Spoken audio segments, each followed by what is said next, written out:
Hi everyone, Stjepan here. Today I'm going to start a series on the Scotch game, and as always I'm very happy to start a new opening. So in this series we are going to be looking at 6 different variations in the Scotch game, some of them sounder than others, and we are particularly going to focus on 2 lines, the classical and the Steinitz Scotch, which have been played most often, and especially the Steinitz, which has been played by Anatoly Karpov when Garry Kasparov introduced the Scotch game back into Grandmaster play. So as always, first I'm making an introductory video. Here I'm going to try to go over the main ideas for both sides, and I'm going to talk about all the variations briefly, and then I'm going to make 6 separate videos, 1 video on each key variations. Some of them I'm going to skip, some variations, some sidelines, because they really don't seem that important, but I would advise you to look at them nonetheless if you play the Scotch, or if you face the Scotch if you play e5, because they're sort of easy to refute or to memorize, but there are about 20 of them, so it would take too much time and too many videos. Okay, so let's get into the opening. First of all, the Scotch game got its name after a correspondence match played in 1824 between London and Edinburgh, in which obviously the players played it, and that's where it's got its name. And it hasn't really been used in the 20th century. It's sort of still a romantic opening, being played in the 19th century. It has also been featured in opening books back then, and it got a lot of attention even. But in the 20th century, when serious chess started being played, it got sort of neglected because it was thought that white releases the central tension too early in the Scotch, and that's why you can't really have a serious game without central pawn tension. So I'm just going to put the starting position on the board. So e4, e5, knight to f3, knight to c6, and now the standard moves bishop b5 in the Spanish or Roy Lopez, bishop c4, and some other ideas in the King's Pawn opening. But d4, the Scotch game, is quite a different approach. And of course, what White is doing, White is trying to trade his d4 pawn for White's e5 pawn. And you could argue whether the trade is good for White or not. One thing that is certain is that it does release the central tension, and you're not going to have a locked down King's Pawn center as you do in the Spanish or the Italian, where both sides have to maneuver their pieces around, have to take time developing their pieces, have ideas of having outposts on f4 and f5. And the games are quite different. Now, once Black takes, and as we are going to see, it's by far the best move, the thing that happens is that White's e-pawn is free to move, which never happens in e4, e5 openings, almost never. And that changes the nature of the game significantly. On the other hand, this pawn, if it doesn't move, then it will have to be defended. If it moves, then it might get overextended, and White will have a hard time defending it. So there are subtleties in the position which I would say are completely different to the other openings which we've seen so far, namely the Spanish and the Italian. So the Scotch game is quite controversial, and it changes the nature of the position, you might argue not in White's favor, but it's perfectly playable, it's quite aggressive, and Garry Kasparov is responsible for bringing it to the highest level. As I said before, Garry Kasparov played it. It was considered that this position after knight takes d4 was sort of equal, and that White allowed Black to equalize easily, let's say with a move bishop to c5, and that Black is going to have an easy game. So nobody really saw an advantage for White in that, but Garry Kasparov did. And in his 1990 match against Anatoly Karpov, he introduced it as a complete novelty. Before that, it was considered to be a romantic 19th century opening, which almost nobody played. It was played maybe 10 times on high levels per year. And then when he played it, it was quite a surprise. In the first game, it was their 14th game in the match, played in Lyon. They drew, and then in round 16, Garry Kasparov won, so he employed it successfully. Now, the ideas behind the Scotch are that instead of attacking the e5 pawn indirectly with the move bishop to b5, as White does in the Roy Lopez, so trying to remove the defender of e5, or playing for weaknesses with the move bishop c4, as White does in the Italian, playing for f7, white now directly challenges the pawn and asks for more central space. And of course, once the pawn is taken, white does have more space in the center and he's able to push his pawn forward. Now we are going to look at several different variations. First of all, I would like to mention that after the move d4, black has different options apart from taking the pawn, but none of them are really good. Firstly, the move d6 isn't really that good. White can play d5 here, gaining space, and white can also play bishop to b5, trying to win the knight, and after e takes d4, queen takes d4. White has obviously better development, and white has the initiative, and white has more space in the center and more central control. So the move d6 really isn't advisable. The second idea, which has been played in the 19th century, but today nobody really plays it, is the move knight takes d4, because now after knight takes d4, e takes d4, queen takes d4, white of course has the centralized queen, which is much more active than black's queen, and he also has a pawn controlling key central squares f5 and d5, so white here definitely has an edge. It's nothing major, but from a theoretical standpoint, white is better. Let's say queen to f6, e5, queen b6, bishop to e3, and whatever black does, white is slightly better. So taking with the knight isn't good, d6 isn't good. Another move that has been played, but it's sort of strange, is the move knight to f6. Now white can simply react with d takes c5, knight takes e4, bishop to c4, putting pressure here. And after d6, there's a trick in this position, which you should know with the white pieces. d6 is a very normal move, but still, here's proof that the move knight to f6 isn't good. Bishop takes f7, king takes f7, queen to d5 check, bishop e6, queen e4, and white has a significant advantage. The king is misplaced.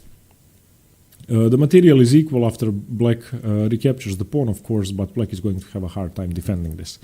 So d6 doesn't work, knight d4 doesn't work, knight f6 doesn't work. Another move that has been tried is the move d5.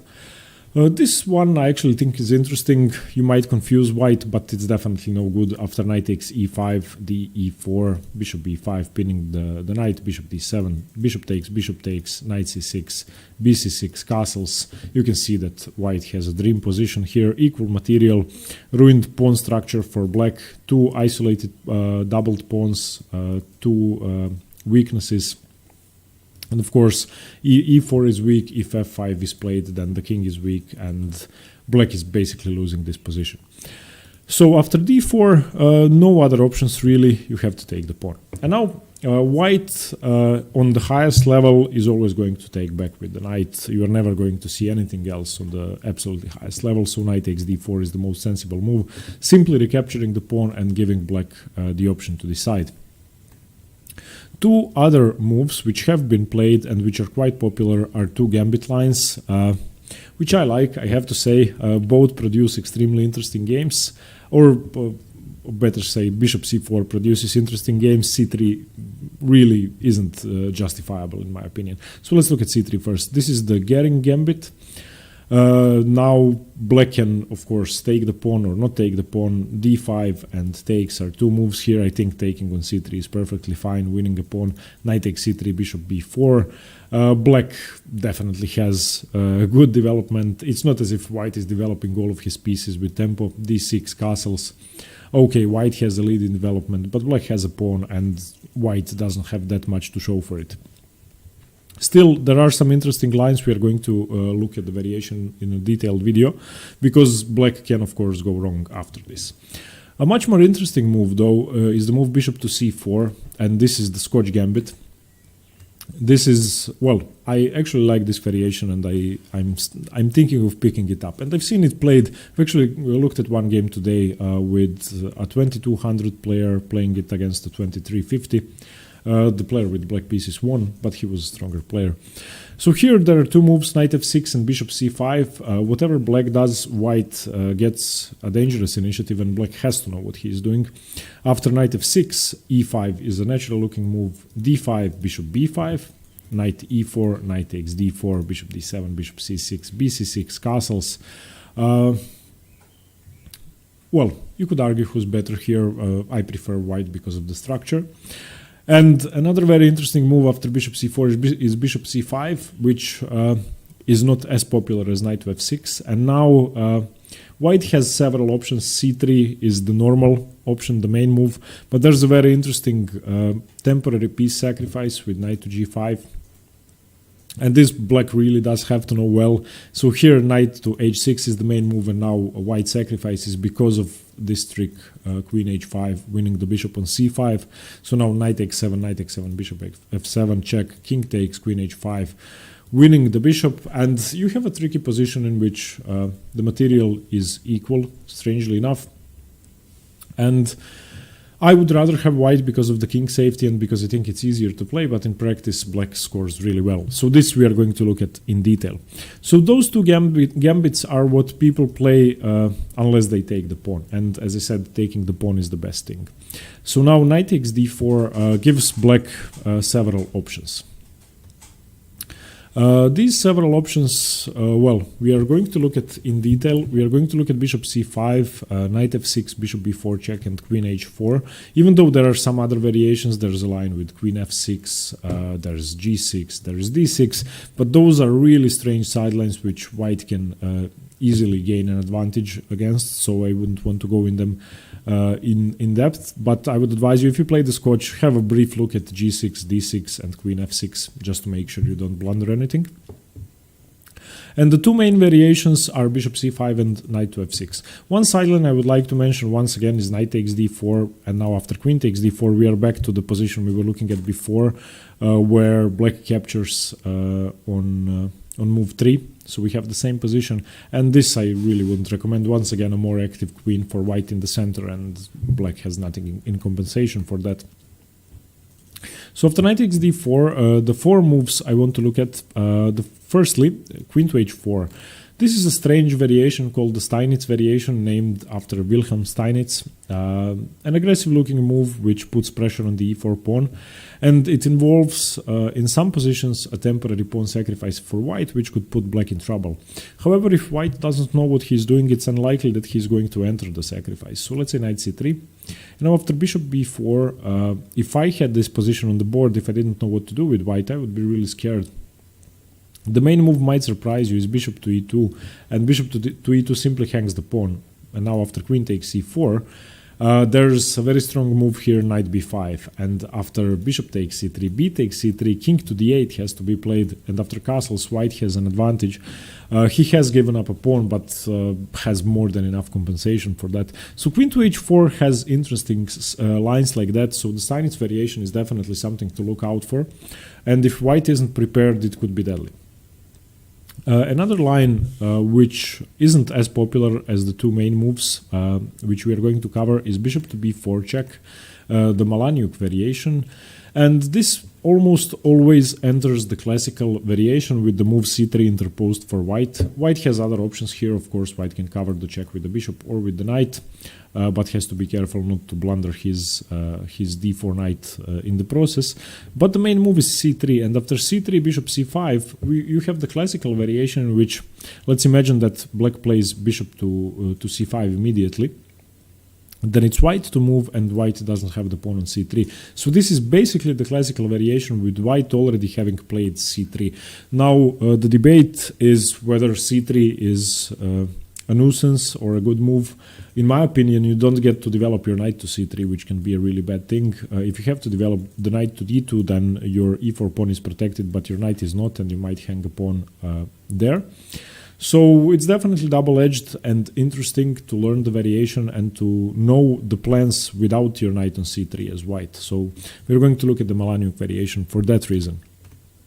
And now we come to the two main variations, basically the classical and the Schmidt variation. After bishop c5, the classical, white has several moves. Knight takes c6 is one of them. Simply doubling black's pawns if black isn't careful. Queen f6 is the main move, threatening checkmate. Of course, the knight really can be recaptured afterwards. Queen f3, and now bc6 is the main move. You can take with the d pawn, you can take with the queen, but b takes is the more popular option because of d5.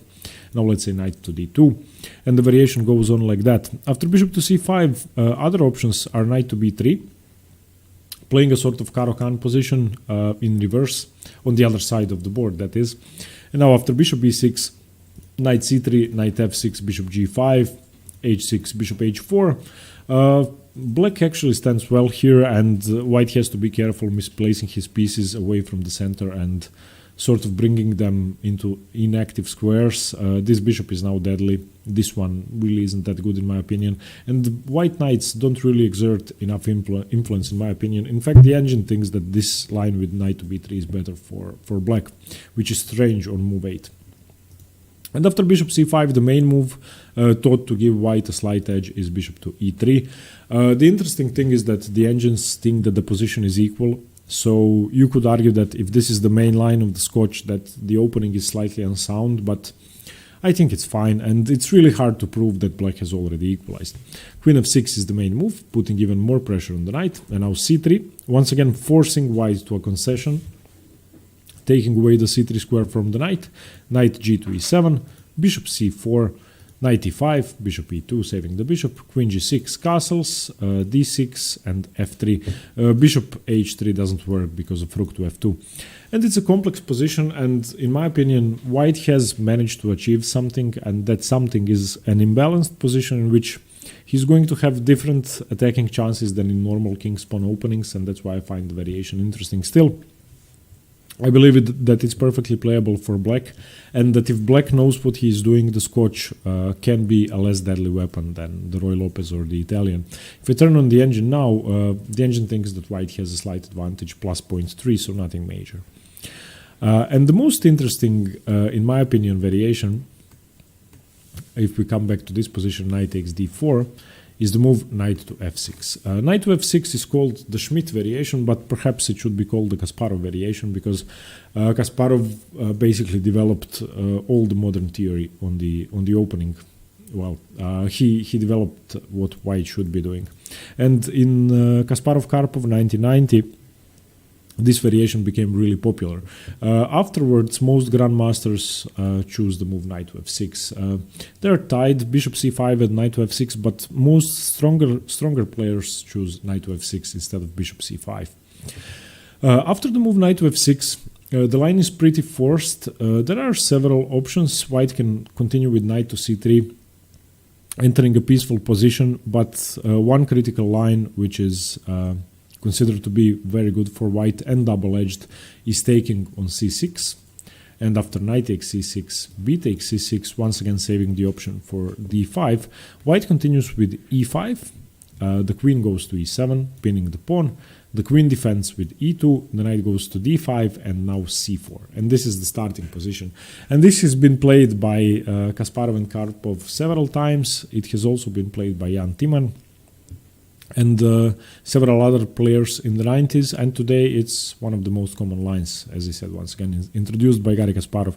Here, the position is quite complicated, and as opposed to other king-pawn openings, which are e4, e5 openings, which are maneuvering and peaceful, and both sides have to develop their pieces in several moves, this is quite scary. Black can continue with knight to b6 or bishop a6, pinning the pawn to the queen, so this is the starting position, and from this move knight to b6 the position branches out. One most important feature of the position is the overextended e5 pawn for white. There are three options. The first one is that black is simply going to win the pawn and win the game.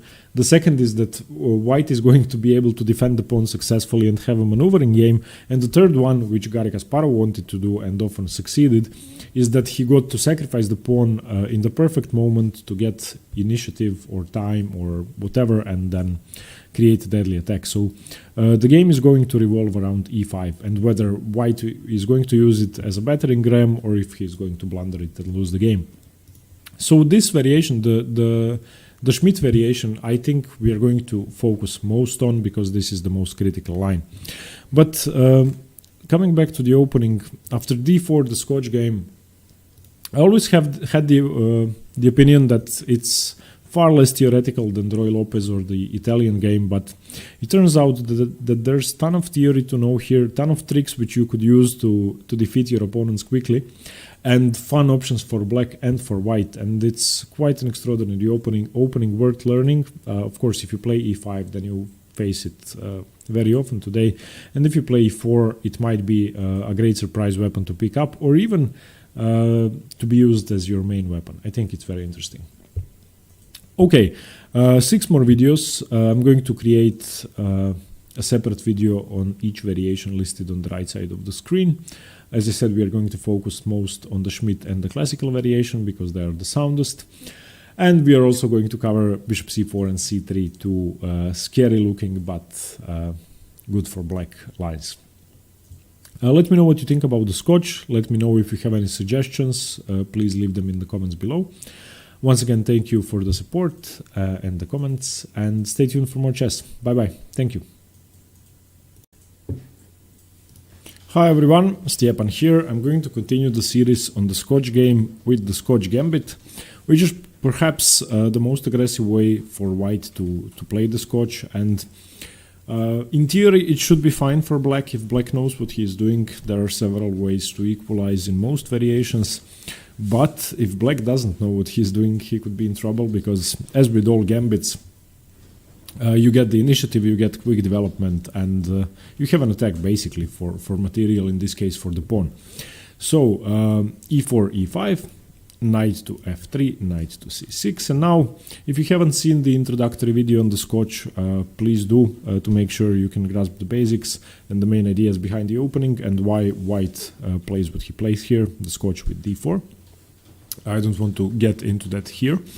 And now we are looking at the move e takes d4 for black, the only sound move, simply taking the pawn, and white has now managed to free up his e4 pawn. It's now able to move, and white removed the central tension with these two pawns, and we are basically going to have a semi-open or an open center. The center is not going to be closed with all of the pawns on e and the d files. And later on we are going to look at the best move in the position, simply taking the pawn, which is the main line, knight takes. From here on there have been more than 15,000 games, Grandmaster games, and today we are going to focus on the slightly dubious bishop to c4, the Scotch Gambit. I say slightly dubious because I really don't think that players below Grandmaster level should avoid it, because most people who aren't Grandmasters won't be able to punish it every single time or punish it properly. And it's not as if white is sacrificing a knight or a rook or a bishop or something. He's giving up a pawn, and in most cases it's temporary. So black captured on d4, white didn't recapture the pawn even though he could have. Instead he developed his very strong bishop to look at f7, and this in a way reminds me of the fantasy variation of the Caro Kann. I just want to show you this this variation. The idea is practically the same. So c6, d4, d5, white plays f3, and in one of the main lines black captures, plays the active move e5, white plays knight to f3, and after black takes here, white simply develops the bishop to c4. And as you can see, the variation is pretty similar. The knight is here on c6 and the pawn is still on f2, but the setup is the attacking setup for white is similar. And now players with black often make mistakes such as bishop to g4, and this variation is now simply busted. Let's say here, king takes here or here, and white would win material. Of course, recapture the bishop and win the game. Shouldn't recapture with the queen, because queen here check wins back the knight, but I don't want to get into this opening either. So anyway, I wanted to show you this as an attacking setup which is common in many openings. So white has sacrificed his d4 pawn for the initiative, and here we are going to look at two moves. One of them is going to be bishop c5, the Hexo Gambit, and the other one is going to be knight to f6, which is the Dubois-Reti defense. And some variations, some lines in the Scotch Gambit have names, some don't. I've mentioned the ones that do here on the right side of the screen, and I try to do that whenever it's possible. So knight to f6 is the main move. So I want to look at the sideline bishop c5 first, because I think it's very interesting. I've spent some times yesterday looking at games with my coach. He plays the Scotch sometimes, and he plays e5 with black, so he faces the Scotch. And in one of his very interesting games, he played bishop c5. So in this position, after the Scotch gambit, bishop c5 is the hexo gambit. Now white has three different moves, all of which are fun, I would say, and all of which are scary. One of them is c3, which is a full pawn gambit, and it's in fact the main move. The other one is castles, and the last one is knight to g5, which is the most aggressive. I want to look at c3 first. After c3, black shouldn't really take, because that would justify the gambit, and taking and allowing this would be just too much activity for white. So after the move c3, black should simply develop with the move knight to f6, and white takes, c takes d4. And in this line, we have now transposed to the gioco piano, the Greco gambit in the Italian. And in this position, after c takes d4, you have the, I'm just going to show you that position on the board as well. So e4, e5, knight to f3, knight to c6, bishop to c4, bishop to c5, c3, knight to f6. The position where white plays d4 immediately, allowing this check on b4, and now e takes d4, c takes d4, bishop check, bishop to d2, bishop takes, knight takes, d5 takes, knight takes, and now queen to b3. This is a very common line in the Italian, and it can actually be entered here from the Scotch. So in this position, after bishop to c4, the Scotch gambit, bishop c5, c3, knight to f6. If white captures, c takes d4, you have now transposed to that line in the Italian defense. And I want to show you one trick here. So after the following moves, bishop b4, and the line that we just saw here, after white plays queen to b3, this is basically an invitation for a draw, because the knight is under pressure, the pawn is under pressure, and black has to do something to defend. If he defends with the bishop, white is going to take on b7, and then the knight is going to be hanging, so there is no time for rook to b8, and moving the knight would be a concession, the c knight, of course. If he moves the d knight, then f7 is hanging. So the main move in this position is knight to a5, attacking the queen, and queen to a4 check. Now the knight is attacked, and the knight needs to come back. So after knight c6, queen b3, you have the repetition, which is very commonly seen in grandmaster games, and many of the games are drawn. Now the only way for black to avoid the draw would be knight c to e7, and after knight c to e7, both sides castle, and white is considered to have a slight edge. So if you manage to get this position and you are playing a lower rated opponent, then, well, what can you do? You either draw or are slightly better. Lower rated opponents are not going to play knight c to e7. But white can avoid the draw as well. So I would advise you to study this line in the Italian if you play the Scotch gambit, because it's easy to transpose. So once again, if bishop c4, bishop c5, c3, knight f6, if you take on d4, you enter the Italian. The other move that you can play is the move e5, which is slightly more aggressive. And now you enter a sort of Deutsch gambit position, which I like playing with the white pieces, so d5. The difference is that you have a pawn on c3, so bishop to b5 is the most common move. In this variation, taking here and taking here isn't really as good as in the Deutsch gambit. Here black is supposed to be slightly better, and of course the difference is that you haven't castled yet, so you don't have a rook to e1. So it's the Deutsch gambit with the pawn on c3 instead of castling, which is an inferior position to play that. So after e5, d5, you don't really take the knight, you play the move bishop to b5. After bishop b5, knight e4, c d4, bishop b6, you have regained your pawn, and you have a perfectly playable position with some attacking chances. I actually prefer white here. So I would say that if you're playing a lower rated opponent, in the position after c3, knight to f6, c d4 should be avoided, because it's most likely going to end in a draw. Play e5 instead, it's very aggressive, and you're going to have a lot of chances with the move. So that's about the move c3. So once again, after c3, knight to f6 is basically forced. Taking is not good. Knight f6, either c d4 or e5. The other move I wanted to show you after bishop to c5 is castles. And this is the most straightforward, I would say, way to play this position. Now you open up the opportunities for Deutsch gambit-like ideas because you have castled. But after d6, the main move is c3, challenging the center. Once again, black shouldn't really try to do anything aggressive or saving the pawn or something like that. Black should simply develop, because as I said, white's initiative can be deadly. So black plays bishop to g4 here, developing the bishop, pinning the knight. And now we enter another variation which is pretty forced, which you simply have to memorize. This is the Cochrane-Anderson variation, which the engines don't really understand. And once again, I've been discussing it with Mate yesterday, my coach. And he concluded that it's better for black. I'm not really sure, but I know that I wouldn't be comfortable playing it with either side because it's really unclear. So after bishop g4, there have been about 30 games in this line, so it's well known. The line is queen to b3, allowing white to capture here, black to capture here, and putting pressure on f7 and on b7. So the variation actually goes bishop takes f3, bishop f7 check, king f8, gf3, knight to f6, attacking the bishop now, or preparing to attack the bishop. And the main move is bishop to, the main move is bishop to c4. And this variation, the engine says it's minus 0.7 for black. Both sides have 7 pawns. I'm really not sure which side I would choose. White still has pressure on b7, and the black king isn't allowed to castle. On the other hand, the white king is awkward as well, and white is still to develop his minor pieces. So black is ahead in development, and you could argue that the king's safety is equal.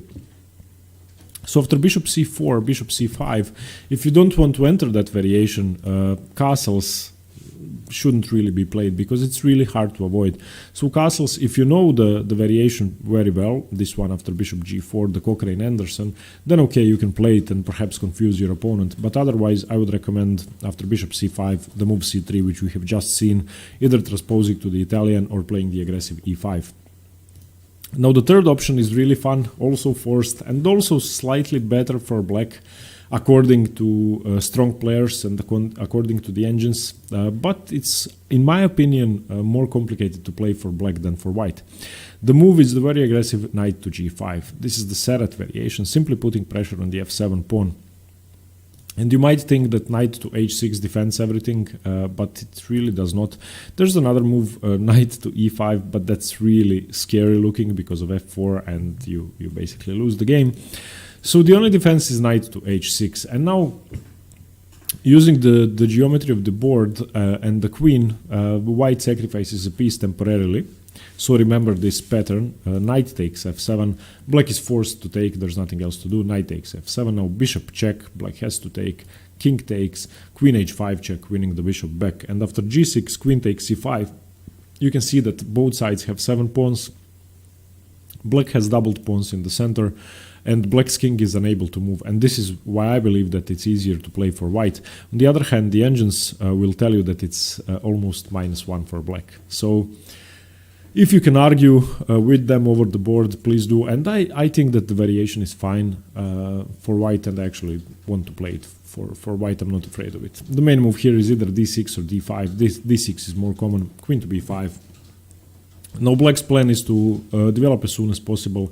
White wants to create an attack and develop the rest of his minor pieces. So very interesting variation. So basically after d4, the Scotch, e d4, bishop c4, the Scotch gambit, if black goes for bishop c5, then white has at his disposal 3 quite different moves and 3 completely different ideas. Castles goes into a slightly worse position, which is complicated for black. Knight g5 goes into a slightly worse position, which is complicated for black. And c3 goes into a better position for white, either transposing to the Italian or with the advance e5. So bishop c5 is, in my opinion, an inferior move to knight to f6, simply because white can create a repertoire against it easily and play very strong moves against it. So if I played the Scotch over the board and somebody played bishop to c5, I would be very happy. Okay, the second move and the main move after d4, e takes d4, bishop c4 is knight to f6. Now we are going to look at 2 variations, 2 moves, e5 and castles. Castles is a sideline which I'm not really sure I would play it. e5 is much better in my opinion, but castles, and black can now capture the pawn on e4. Knight takes e4, rook to e1, seemingly putting pressure on the knight, but there's the move d5. And white now needs to know the forced lines, which are common in the Italian as well, with the knight on c3 putting pressure on the queen and the d4 pawn being pinned. This is a common theme. So you can simply take the pawn, bishop takes d5, and after queen takes d5, you have the resource knight to c3. The knight is pinned, it cannot move, the pawn is pinned, it cannot take the knight, so the queen is attacked, and the knight is now double attacked. So after queen to a5, which is considered to be the best move, of course you take with the knight. It's much better to take with the knight. Knight takes e4. Black has to do something about the discover check, even though there's not that many strong moves, but still bishop e6. And now the strong move, bishop, knight e to g5, castles queenside, and white wins the pawn back. So a very forced line, which I'm not too convinced about. I think that black is perfectly equal here, if not better. Castled queenside, both sides have attacking chances, but I actually prefer black. I think the engine thinks it's equal, or that black is slightly better. No, the engine thinks it's all zeros, almost completely equal. So if it's completely equal, I'm not sure that you should go for that with the white pieces. So I would recommend that after bishop c4, if black plays the move knight to f6, even though you can win your pawns back on e4 and on e6, even though black plays perfectly, I would recommend a more aggressive variation with e5. After e5, things are not that simple for black. d5 is the main move. Now, once again, the Deutsch gambit idea with taking here, taking here doesn't work for two reasons: because you haven't castled yet, so you don't have rook to e1, and because of the fact that the bishop is still defending g7. This is not the Italian, so the bishop is not on c5. So this doesn't work. You have to play bishop to b5. After bishop to b5, the pawn, of course, cannot be captured, and the d4 pawn is hanging. It's attacked twice now. So black plays the move knight to e4. This is considered to be the best response, not retreating the knight, but advancing it forward. And now white puts pressure on c6. Knight takes d4. Now, of course, if black does nothing, white is going to capture, and win the rook, win the game. Black has two options here. I think the second one is more interesting. The main line goes bishop to d7, simply defending, and bishop c6, bc6, castles. This is the starting position. And the second move black has at his disposal is the move bishop c5, counter-attacking. So now, if you take with the bishop, black is simply going to recapture, and you don't have a check with your knight, and your f2 pawn is hanging. And if you take with your knight, knight takes c6, then black has the intermezzo, bishop takes f2, and after king to f1, white is actually the one in trouble. Queen h4, save the knight, knight d4 check, and now c6, chasing the bishop away, knight to f3, knight g3, king takes, knight e4. I mean, you're not losing in a forcing way, but it's just much harder to play. So after the move bishop to c5, don't blunder with knight takes, because f2 is too much to give away. Simply play bishop to e3, and now you have refuted the move bishop c5. And after bishop to d7, which is the main line, you have transposed to the main line with the bishops being put on e3 and c5 as intermezzo moves. So now the line goes bishop c6, bc6, knight d2, knight takes d2, queen takes d2, queen e7. Pressure on the e5 pawn, but nothing major really, and white has an elegant way to resolve the issue with knight to b3, attacking the bishop. If the bishop takes the bishop, then the queen will be defending the pawn, and if the main move bishop to b6, white can simply castle, and it's far too scary for black to capture this, because his king is still on e8, and after the move rook to e1, black will be almost lost.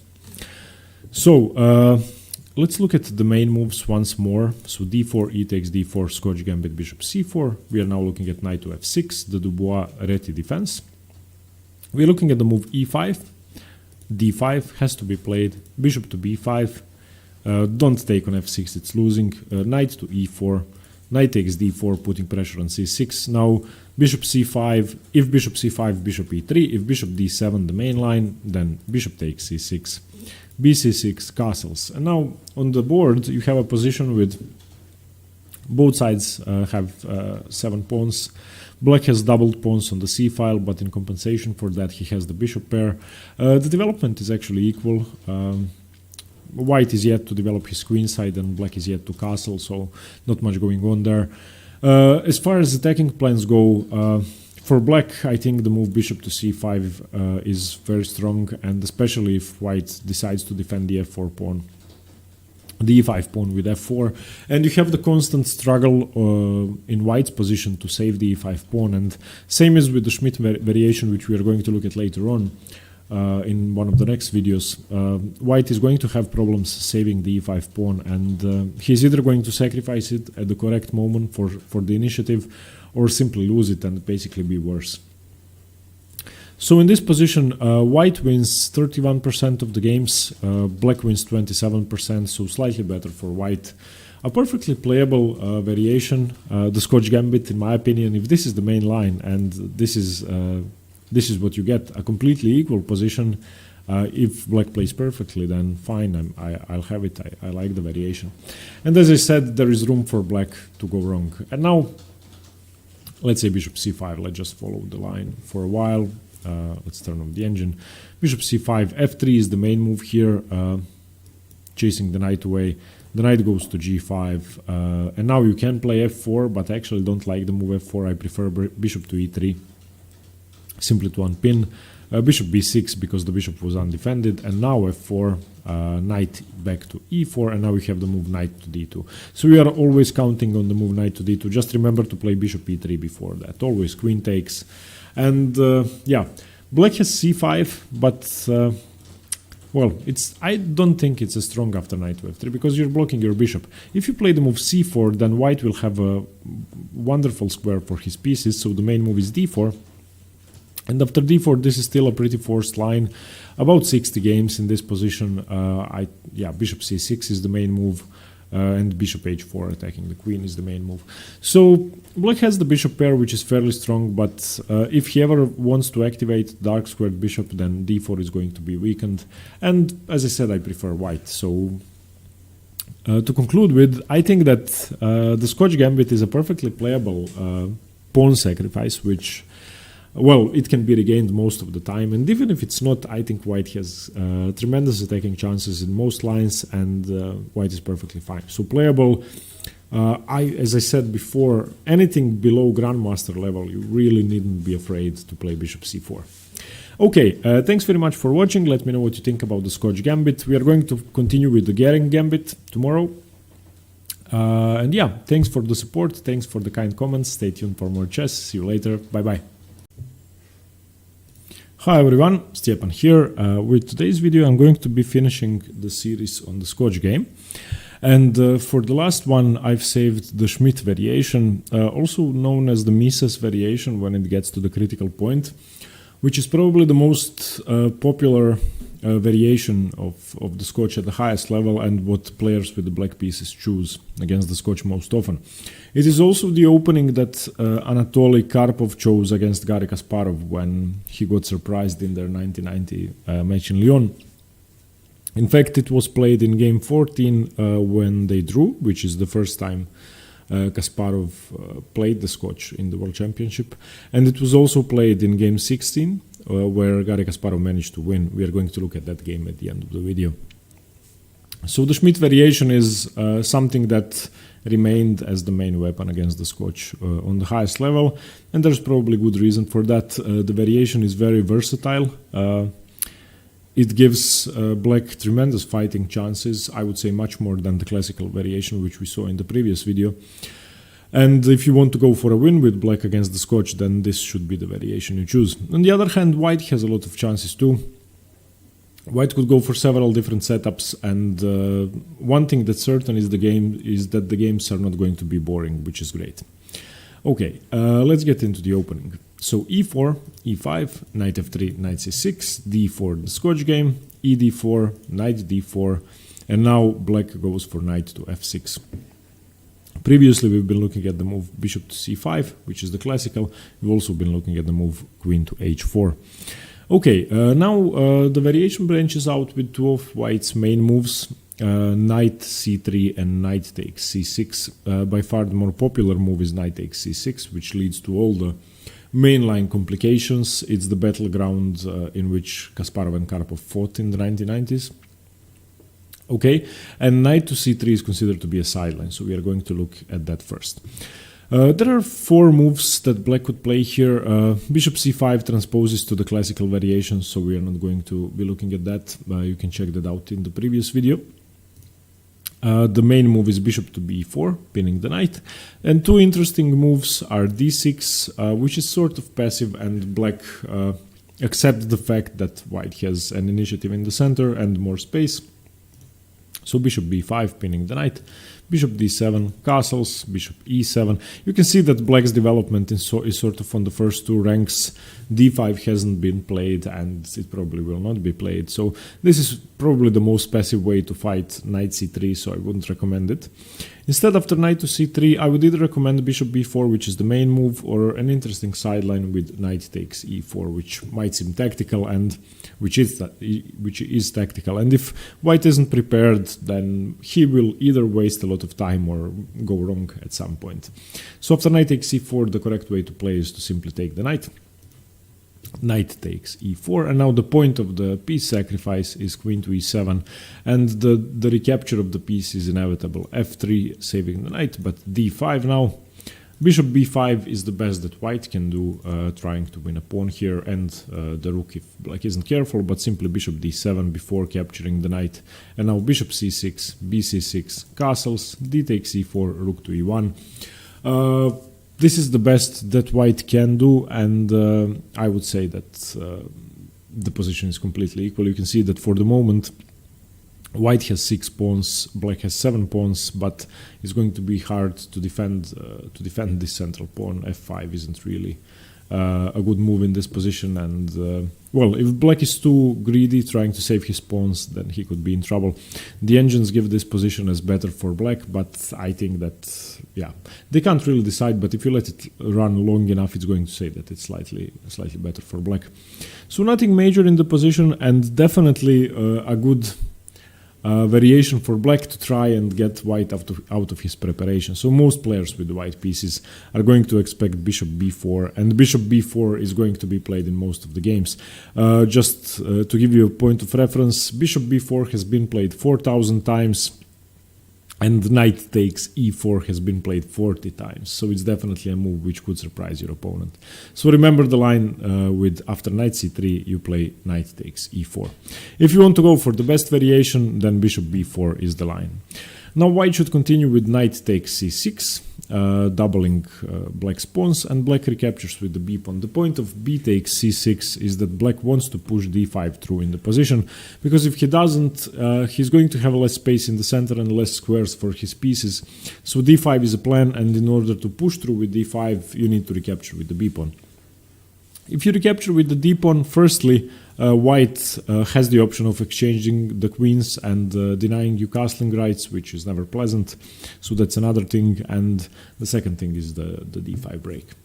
White now continues with bishop d3, and black can now choose between castles and d5. They mostly transpose. So after castles, black will play d5 anyway. So it's pretty much the same thing. You can play d5 immediately. And whenever black plays d5 as white, you need to remember that the best thing to do is to undouble black's pawns and leave him with this structure of c6 and d5. So after e takes d5, c takes d5, castles, bishop g5, black is going to play c6. And this is the most thematic structure you are going to get in the knight c3 variation of the Schmidt Scotch. And I think that white has an advantage simply because black has a few weak squares and these hanging pawns on the c and the d file, which aren't really easily defended.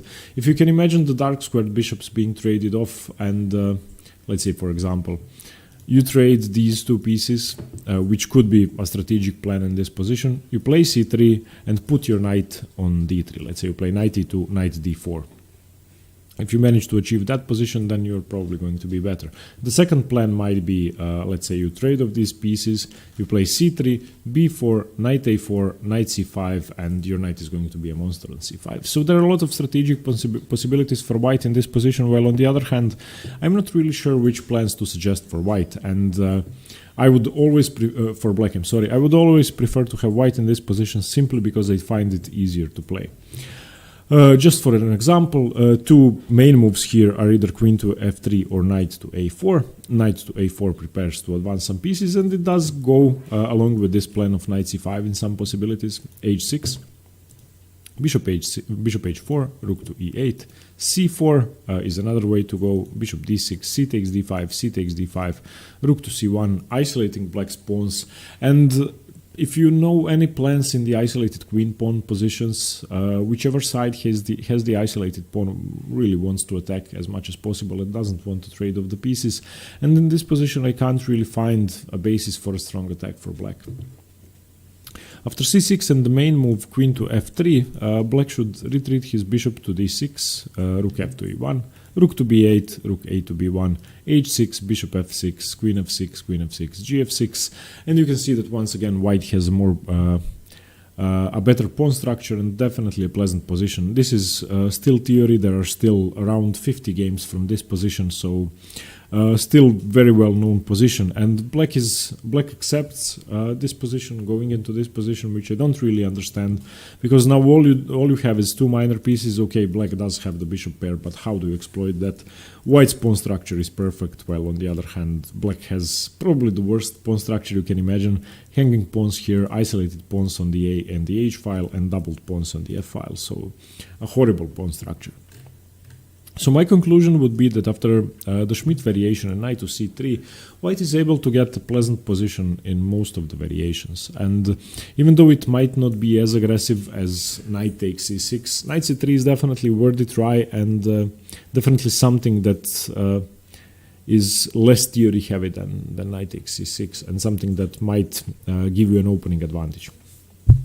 Okay, still, it's not a winning variation. Most advantages you are going to get are going to be structural, and you are only going to be able to exploit them in the endgame. So if you play knight to c3, then you can expect winning in the endgame if you play the middle game. Well, if you go for knight takes c6, then you're basically saying that you want to win before the endgame starts. So you could do that comparison. Okay, now let's look at the other move, the main move, the most popular move, knight takes c6. After knight takes c6, there is a long forcing variation, which you simply have to remember if you ever want to play the Scotch or play e5 to face e4. This is probably chess culture, which you have to know, similarly to how you have to know the few first moves of the Najdorf or whatever other main opening. So after knight takes c6, once again, you don't take with the d-pawn because the queens will get traded off and you want to have the d5 break. So you take with the b-pawn. And now the game continues in a very forcing manner. e5, queen to e7, pinning the pawn to the king, queen to e2, unpinning and defending the pawn, knight to d5, c4 chasing the knight farther away, and this is the start of the variation. Here the variation branches out. You might find some similarities between the Alekhine defense and this variation, which is true because the knight goes from f6 to d5 and sometimes to b6. So it's similar in that way, but I would say that in this variation of the Scotch, white's e5 pawn, as opposed to in the Alekhine defense, isn't that overextended and such a big problem and weakness. So I would say that this is a favorable variation of the Alekhine for white. Now the variation branches out to two main moves. One is bishop a6 and the other is knight to b6. Bishop a6 has been played 1800 times and the knight to b6 has been played 1500 times. In the game that we are going to look between Anatoly Karpov and Garry Kasparov, Karpov in this position went for knight to b6. So this was his weapon of choice. We're going to look at both moves. Okay, after bishop a6, white has several different options. The main option is b3. The other option which white can go for, which is an uncommon sideline, is g3, and after g6, b3, you are still going to reinforce this c4 pawn and develop and fianchetto your bishop, so this might be a nice move order trick for white to confuse the player with the black pieces, but definitely the two main moves are b3 and the second one, knight to d2. So let's look at that first. Firstly, the point of both moves is to reinforce this pawn, develop your pieces, and later on play b3 and bishop to b2 in this position. And with b3 you simply play that, immediately reinforcing this. Of course, note that the knight cannot be taken until the queen has moved. So in most variations the queen is going to go to e4, trying to unpin. After knight to d2, black has two moves. One of them is castle's queenside, which might surprise you, but it's actually a fairly sensible move. And after b3, f6, black is going to try to create central pressure, break up the position, remove the e5 pawn, and try to create some chances while the king is still on e1. And if the king castles kingside, then white doesn't really have a big attack. It's going to be really hard to break through b5. So this position is common, but castles is a sideline. A much more common move is g6, trying to castle kingside, which is more sensible. After g6, the variation will continue knight to f3, queen b4 check, king to d1 is the most common move. You don't really want to develop your bishop, giving up your pawn, and you don't really want to defend with the queen, giving up your pawn here. If you defend with the knight, then you're sort of underdeveloping your pieces, which isn't smart. And if you look at it, your king isn't really horrible on d1, it's quite safe. Knight b6, now defending the knight, even though it wasn't attacked yet, but now he's putting some more pressure on c4. b3 defending, bishop g7, putting pressure on the long diagonal, and you can see the very nature of the position is extremely volatile, and one small mistake could mean, the difference between a loss and the win. And of course, both sides have chances, which is what makes the Schmidt variation fun. Queen d2 now, trying to exchange the queens off. And the best option for black is to takes. c5, locking down the position, restraining white from entering the d4 square. King c2 would be the best move. Castles, g3, g6, b3. I'm sorry, castles. Okay, castles. And yeah, in this position, you could argue who is better. I would always prefer to have white because of the pawn structure. White's next moves are bishop d3, rook d1, rook e1, normal moves, normal development. Once you get your rook to e1, you probably want to play your d3 bishop to e4, trying to exchange the b7 bishop. And I think that even though it's nothing major, white should always be slightly better. Perhaps bishop c3, and then moving the knight and playing the move f4 and returning the knight back. You want to lock out this bishop as much as possible. And for black, once again, you don't really want to trade the pieces off. You want to create chances while there are pieces still on the board, which is hard in this position. The main move after bishop a6 is the move b3, simply developing c4, simply defending c4. Black should continue with g6. Another move is castle's queenside, which I wouldn't really recommend, but this is the main branching of the position. After b3, you can go for castling kingside or queenside. If you castle queenside, then the position is going to be much more aggressive. So g3, and black goes for the immediate g5, trying to create attacking chances. Bishop b2, bishop g7, knight d2, knight b4. Now looking at the c2 square. Knight f3 defending c2. Rook h2 e8, bishop h3 h5. You can see that black is virtually going all in, but there's one trick in the position which white is counting on, and that's the fact that the b4 knight is trapped. So whenever white plays a3, the knight is going to be loose here, and it's going to have to go to d5. For the moment, it cannot be captured, but as soon as the queen moves, then it's going to be ampri. So in this position, a3 is played, and this is still theory. There are still about 10 games from this position. Knight d5 and now queen d2, finally unpinning and preparing to capture the knight, so g4 doesn't really win a piece, it trades a piece.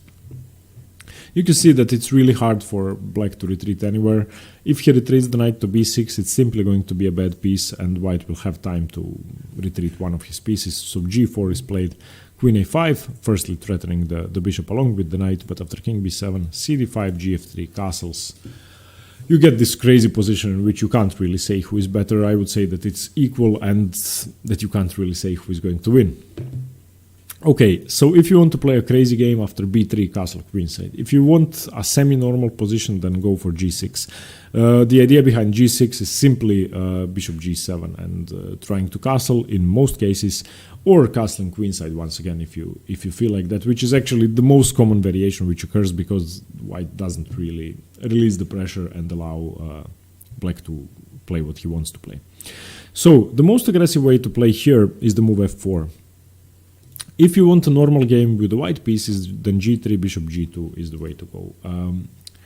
f4 is best for a reason. You simply take up more space, lock down the bishop from ever coming to g7 and being useful. And f4 has been played 400 times, g3 has been played 150 times, and I have to recommend f4 because it's the most aggressive way to play. So f4, d6, undermining the center, queen f2, knight f6, bishop e2. Note that the pawn was pinned, and now d takes e5 and castles. If you take, then you could be in trouble. Okay, so this line is more aggressive, but still okay for white. You have temporarily given up a pawn, which is most probably going to be recaptured in the future. The second line which you could go for is after g3, bishop g7, bishop g2, castles, castles. This is probably what I would prefer to play. For the moment, yeah, you're losing a pawn, so you're going to have to defend it with bishop b2. I forgot to insert that move. But basically the position is with all four bishops being monsters, and that's what makes it fun. Once again, a very fun position. So if you go back, after knight f6, knight takes c6, b takes c6, e5, queen e7, queen e2, knight d5, c4, the move bishop a6 defends the knight indirectly. Okay, so you can either defend the knight indirectly or retreat the knight. Bishop a6 is what I think should be played because it's more aggressive and more complicated. And if white wants to play the Scotch, which is avoiding the normal Roy Lopez's or the Italian games, then you should make it as tricky as possible for him. Once again, two main moves, b3 and knight to d2. You should know both, but be prepared for b3 the most. And remember that you can either castle queenside or play g6. After castles queenside, you're going to have a very aggressive position, and after g6, you can still choose whether you want a normal game or to wreak havoc on white's position. Okay, now let's go over the second most popular move. Knight takes a6, b takes a6, e5, queen e7, queen e2. This, you should just repeat this 100 times to make sure you memorize it. Knight takes c6, b takes c6, e5, queen e7, queen e2, knight d5, chase the knight further away. Remember the Alekhine patterns, knight from f6 to d5 to b6. So knight b6. Okay, knight b6 can be met by three different moves. There's the move knight c3, which is considered to be the main move, the move knight d2, and the move b3. In the game Kasparov-Karpov, which is the first game Karpov lost against the Scotch, Kasparov chose the move knight to d2. Okay, knight to d2 is still considered to be a sideline compared to knight to c3, but it's a viable move. So b3, knight d2, or knight c3. In my opinion, b3 is the safest move. You get to trade off some queenside pieces, as we are going to see, and you solidify your structure, still leaving black with this weakness. So a5, bishop b2, you have to defend in order to be able to meet a4 and a takes b3 with a takes b3. a4. Knight d2, normal development, defending b3, a takes b3, a takes b3, rook a1, bishop a1, queen a3, queen d1. And I just like this position for white. As many pieces get traded off, the easier the position is going to become for white. Okay, black has some bishop b4 stuff and stuff like that, but it's nothing really major. The bishop is going to d3, the king is going to e2. You don't really have to castle because black doesn't have nearly enough attacking pressure, and let's say bishop b4, bishop d3, queen a5, king e2, d6, knight f3, bishop g4. A very pleasant position for white, which I would really like to play. Okay, still, if you want to keep it more on the safe side for white, then you might want to avoid this, because if you are not careful and let's say black castles, puts his rook on a8, well, you could be in trouble. But if you play carefully, if you know the position, if you understand the threats, then you should be fine. The second move I want to look at is knight to d2, Kasparov's choice. Now there are two moves, a5 and queen to e6. a5 is considered to be the main move, but most of the time black is going to play a5 anyway, so let's just stick to the main move. They tend to transpose. g3 is white's response, trying to fianchetto the bishop and castle. Queen to e6, now putting pressure on c4. b3 defending c4, a4 undermining, bishop b2, bishop b4 pinning the knight, And now bishop g2, castles, castles. And this is the starting position after knight to d2 of the main line. It could go various different ways, and the most thematic thing about this position is the queenside pawn exchanges and the fact that black can choose several different approaches to this structure and trying to undermine it. Sometimes black is going to completely ignore castling and attacking play and simply go after your pawns after this exchange, trying to install a piece to b4 and try to play d5, weaken this structure. If you are left with the isolated c4 pawn or b3 pawn, then your structure could be bad. Okay, so knight d2, and we are going to look at this move in more detail in the game that we are going to see at the end of the video. Now let's look at knight c3. Knight c3 is the, I would say, most sensible move, the most solid developing move. Once again, queen e6 is played, and in this position there's a thematic move there is a move which you need to remember. Usually b3 is the way to play these positions, but after knight c3 you need to get rid of your queen from e2 to make sure you can develop your bishop, to make sure you can castle. So the move is queen e4 here, which might seem strange, but the point is to get the bishop to d3 and to castle. g6, bishop d3, bishop g7, and before castling, of course, you need to defend your e5 pawn, so f4, castles, castles. This is one of the most theoretical positions in the Schmidt-Scotch, and this is something that's going to occur very often. Now, I think that this constellation of queen and the bishop, this battery, isn't really that good because it's staring at the g6 square. And even if you manage to get f5 in and open up the f file, it's still nothing major, and you are going to have to play h4, h5, which doesn't mean that it cannot be a good attacking setup, but it just takes several moves to make it worthy. Okay, so most often your queen is going to reroute somewhere else.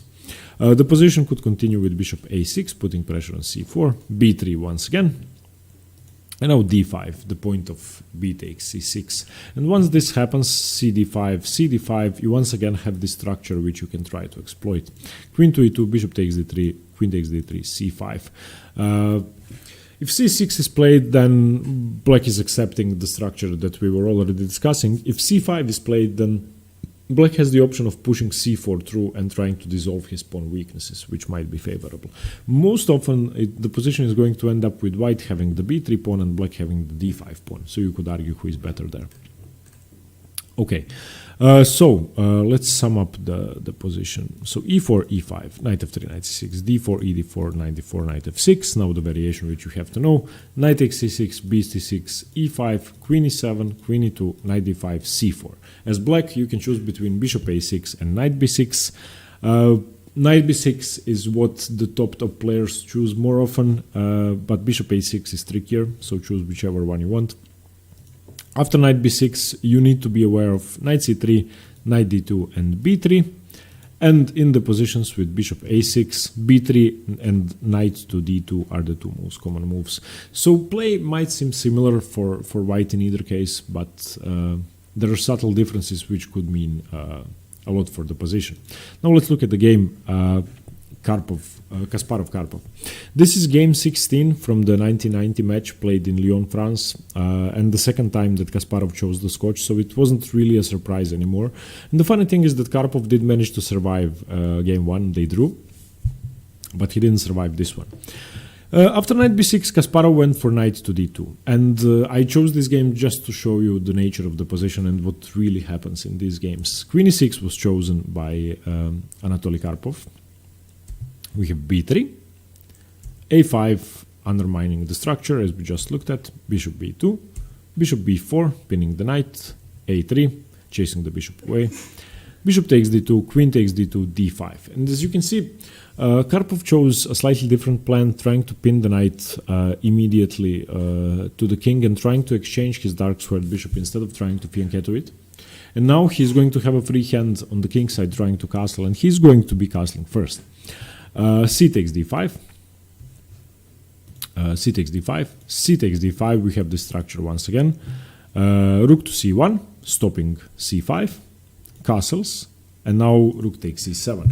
And this decision by Anatoly Karpov, I wasn't really sure about when I was analyzing the game. I mean, after rook c1, let's see what the engine says. Yeah, okay, the engine says that white is already significantly better, so the plan with the plan with bishop takes d2 was wrong, and he was left with these hanging pawns in the center, which are a permanent weakness. So he decided just to give the pawn up. Queen g6 was played, going for an attack. f3, defending laterally. Bishop f5, g4, bishop b1, and bishop b5 here. So yeah, I'm not really sure about this position. I think that Garry Kasparov could have gotten more, and I think that he sort of allowed Anatoly Karpov too much activity. Now let's look at this position. Okay, wait, g4, bishop b1, which might seem like a strange move, and now bishop b5. And I think that Anatoly Karpov did get something out of the position. He did manage to complicate matters. Of course, if you're a pawn up, then you want to keep stuff simple, you want to castle, you want to have a safe position. And what Karpov did is, in a practical sense, very useful. He managed to complicate matters. He has his bishop on b1, the queen is on g6, and, well, it's not really clear what's going on. The engine's love white, of course, but yeah. It's not easy to prove that if you give Anatoly Karpov that much activity. So in a few more moves, Kasparov did go for castling. He did try to consolidate. He did try to exploit the fact that all of his pieces were better and that he has the bishop pair. And in a short while, I would say here his position is already winning, and it's really hard for Karpov to do much. But the point is that even Anatoly Karpov, who was now prepared for the Scotch, if we look at this position, and he went for knight to f6 once again. He could have chosen something else. Of course, Kasparov thought that, I think that Kasparov thought that he was going to play something else, but he chose the same variation. We have knight c6, bc6, e5, queen e7, queen e2. We have the same variation. He chose knight b6, and a few moves later, he was much worse. Queen e6, b3. Now in this position, a5 is the main move. You can also play bishop e7.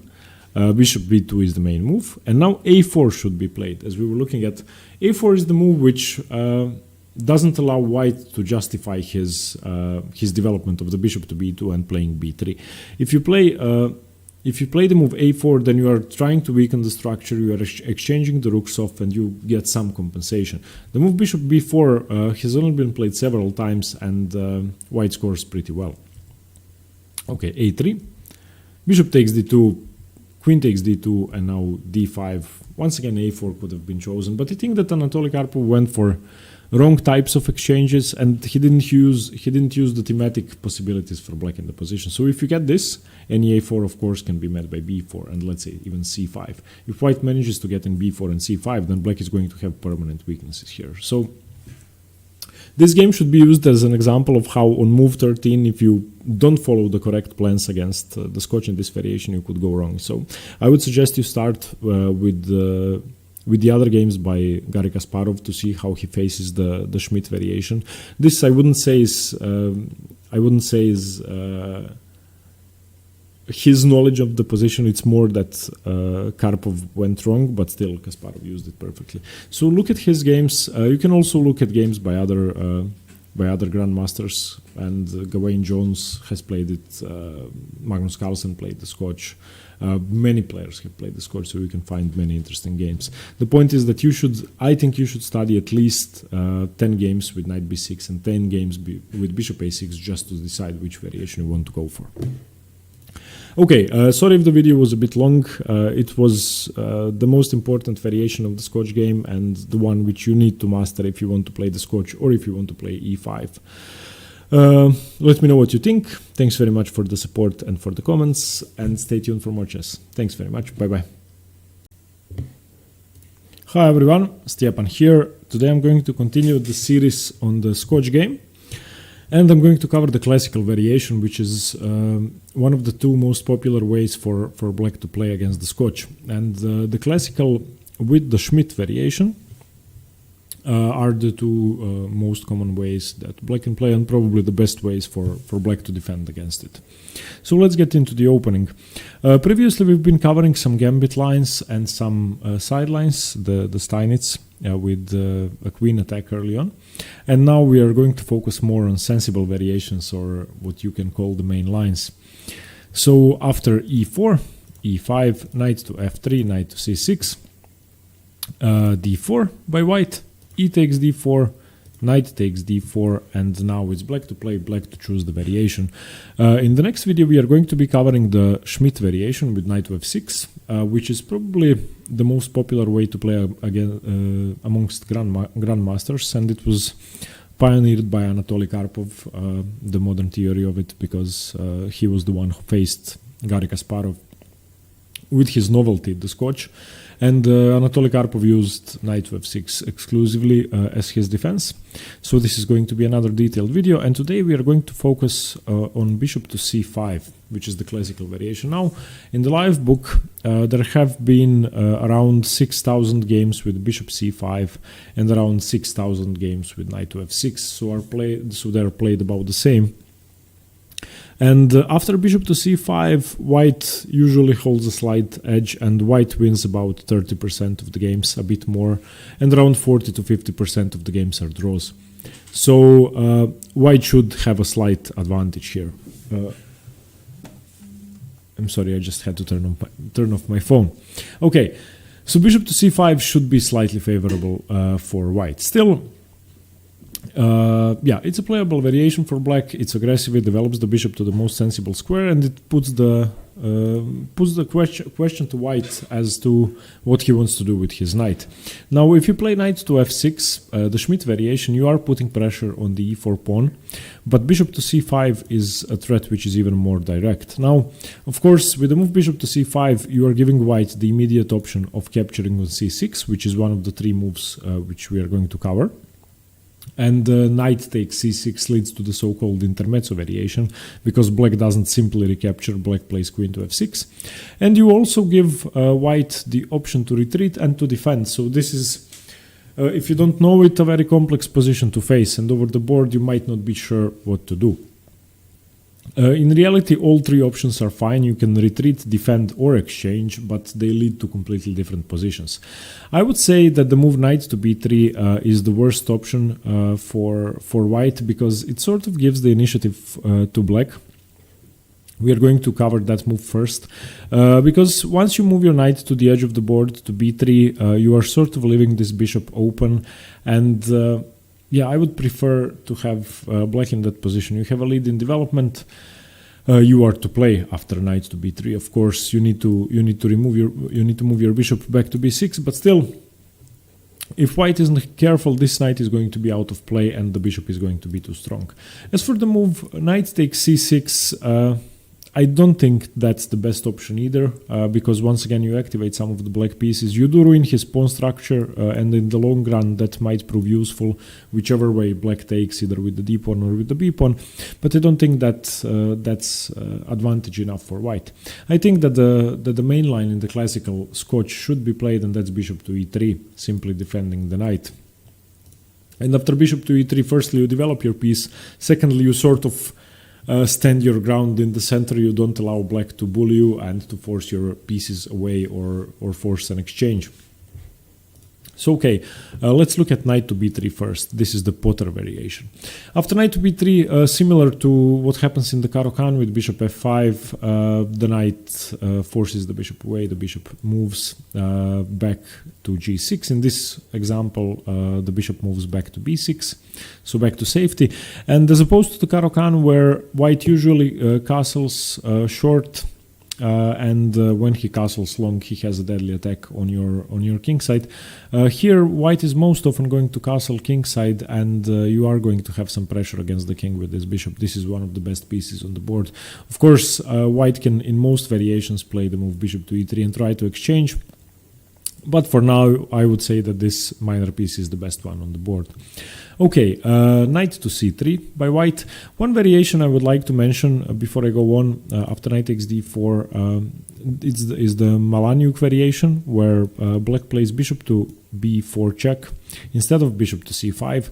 And firstly, I wanted to cover that in a separate video, but I think I'm only going to mention it here. Now, after bishop to b4 check, white has only one move, c3, and the bishop goes back to c5.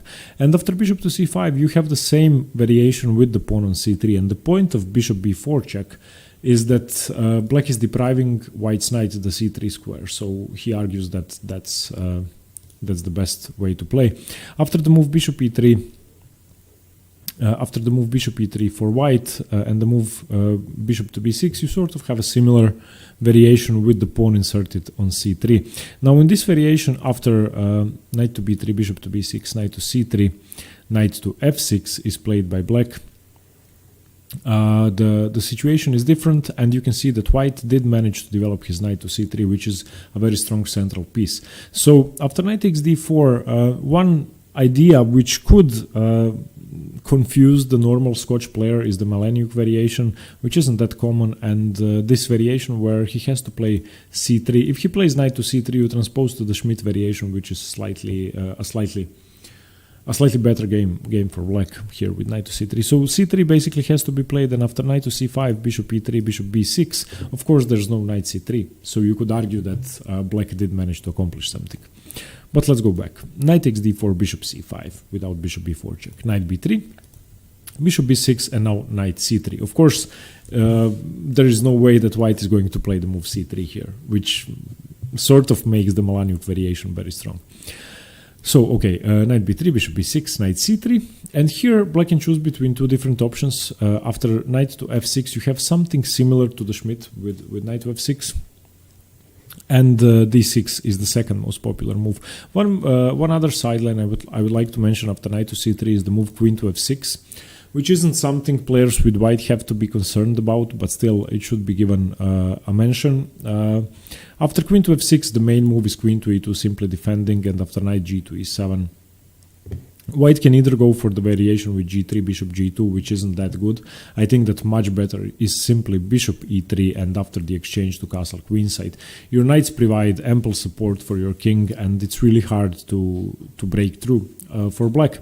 Secondly, if the bishops do not get exchanged off and white castles queenside, then this bishop doesn't really have that much pressure on the position because it's not staring at the white king. So I think that the move queen to f6 can be met by simply bishop e3 and castle queenside. The sideline with d6 is slightly more interesting.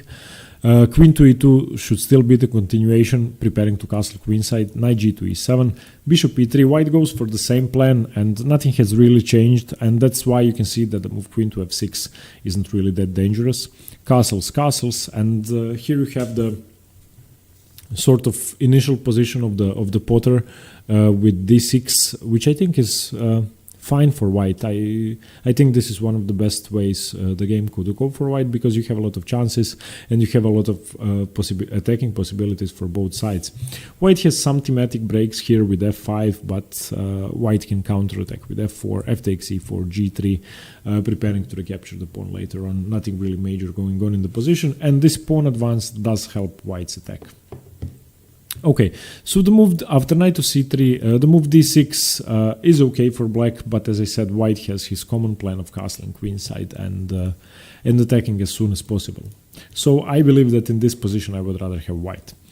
After knight c3, knight to f6, the position once again continues with queen to e2, preparing bishop to e3. Castles, but now after castles, there is one more way for white to play. White could play bishop e3, but the most active move is bishop to g5. Bishop g5 pins the knight and in many positions threatens the move e5. Of course, once the king has castled and the rook has the e8 square and the queen is in front of the king, it's not really a major threat, but it should be always kept in mind. h6, chasing the bishop away to h4. a5, preparing to dislodge the knight, so a4. And now knight to d4, attacking the queen, attacking the knight, queen to d3. Knight takes b3, c takes b3. And this variation, believe it or not, is one of the rare variations in the Scotch in which black is better, and this is why I think that black should remember it and actually memorize it, try to use it in his own games. So basically, if white goes for the Potter variation with knight to b3, this is almost unavoidable if black knows what he is doing. And here you can see that white has a sort of weak e4 pawn, which could be used as a weapon, but not yet, while the king is in the center. White has a completely destroyed queenside pawn structure, which can be utilized in the endgame. And white is behind in development. White hasn't castled yet. So I think that, well, the engines think this is slightly better for black, but I think it's, for humans, it's even the advantage is even bigger, and I would much rather have black here. So let's just go over it once again.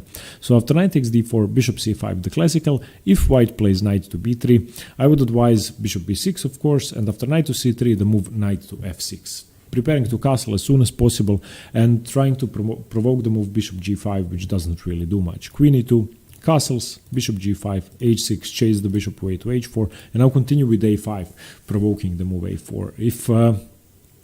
If a4 isn't played and black plays a4, then where does the knight go? So a4 has to be played, and now knight to d4 is a very strong move. If white decides to take, then you will be threatening to take on c3, ruin the pawn structure this way, and you are going to have a very strong central bishop.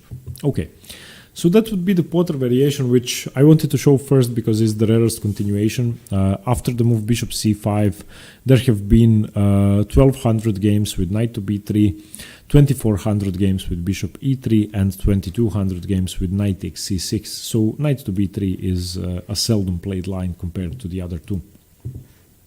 Now let's look at knight to c6, knight takes c6. After knight takes c6 by white, it's clear that you can either recapture or play queen to f6, trying to recapture the knight afterwards. D takes c6 has only been played 4 times. Of course, it leads to a queen exchange, which the position is fairly similar and drawish, and of course, all 4 games led to a draw. So usually players with black are going to recapture with the b pawn. If they take with the b pawn, then bishop d3, queen h4, provoking queen e2, knight f6. A normal position in which black has a slightly ruined pawn structure, which is going to happen most often in queen f6 lines anyway. But I think that this one is slightly inferior. So I would recommend that you go for the main line. After knight takes c6, just play queen to f6, threatening checkmate, and after queen to d2, or queen to f3, which is a slightly inferior sideline. Now you take d takes c6. You don't recapture with the queen. That wasn't the point. It wasn't the point to keep your structure intact. The point was that after you recapture, black doesn't have to exchange the queens. White doesn't have queen takes d8. And you are also looking at the b2 square, and you are looking at the f2 square. So the queen is much better here than had it recaptured on c6. So the point of knight takes c6, queen f6 isn't to recapture the knight with the queen, but to deprive white of the exchange of queens. So queen d2, dc6. Now the position continues knight c3, bishop to e6, developing all of your pieces to the most sensible squares, knight to a4, attacking the bishop, and you don't move the bishop yet, an intermezzo move, rook to d8, and now bishop to d3, bishop to d4. Bishop d4 might seem a bit strange, and during the game, if I didn't know this position, perhaps I would be reluctant to play it, but it's an okay move. Once and if c3 is played, then you can return either to b6. You can return to b6. If you go to e5, then f4 is of course a very strong move, and you might lose the game. So yeah, it might seem provocative, but c3 is a weakening move, and you could be in trouble with white if you play that. So the main move is castles, b5, now making a square for the bishop, knight c3, knight e7, a4, b4, and now knight to e2 attacking the bishop, c5 defending the bishop, knight takes d4, queen takes d4. And this is the starting position basically of the intermezzo variation. And once again, I prefer black slightly. I think black is fine in this position, not because the engine thinks so, because the engine sort of likes white here, but because I think that the queen and the rook provide a lot of activity, and of course the c4 move for now is threatening to win the position because the queen is hanging.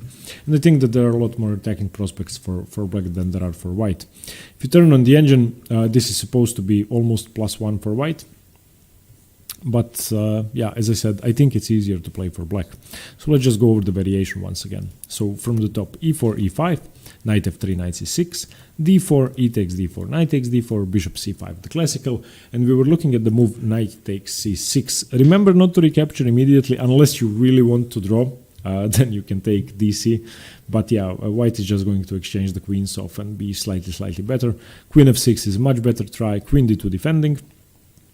Queen f3 can be played, but then bc6 is the most common move, leaving the option of d5, and you are now threatening to simply ruin white's pawn structure, so queen d2 is better.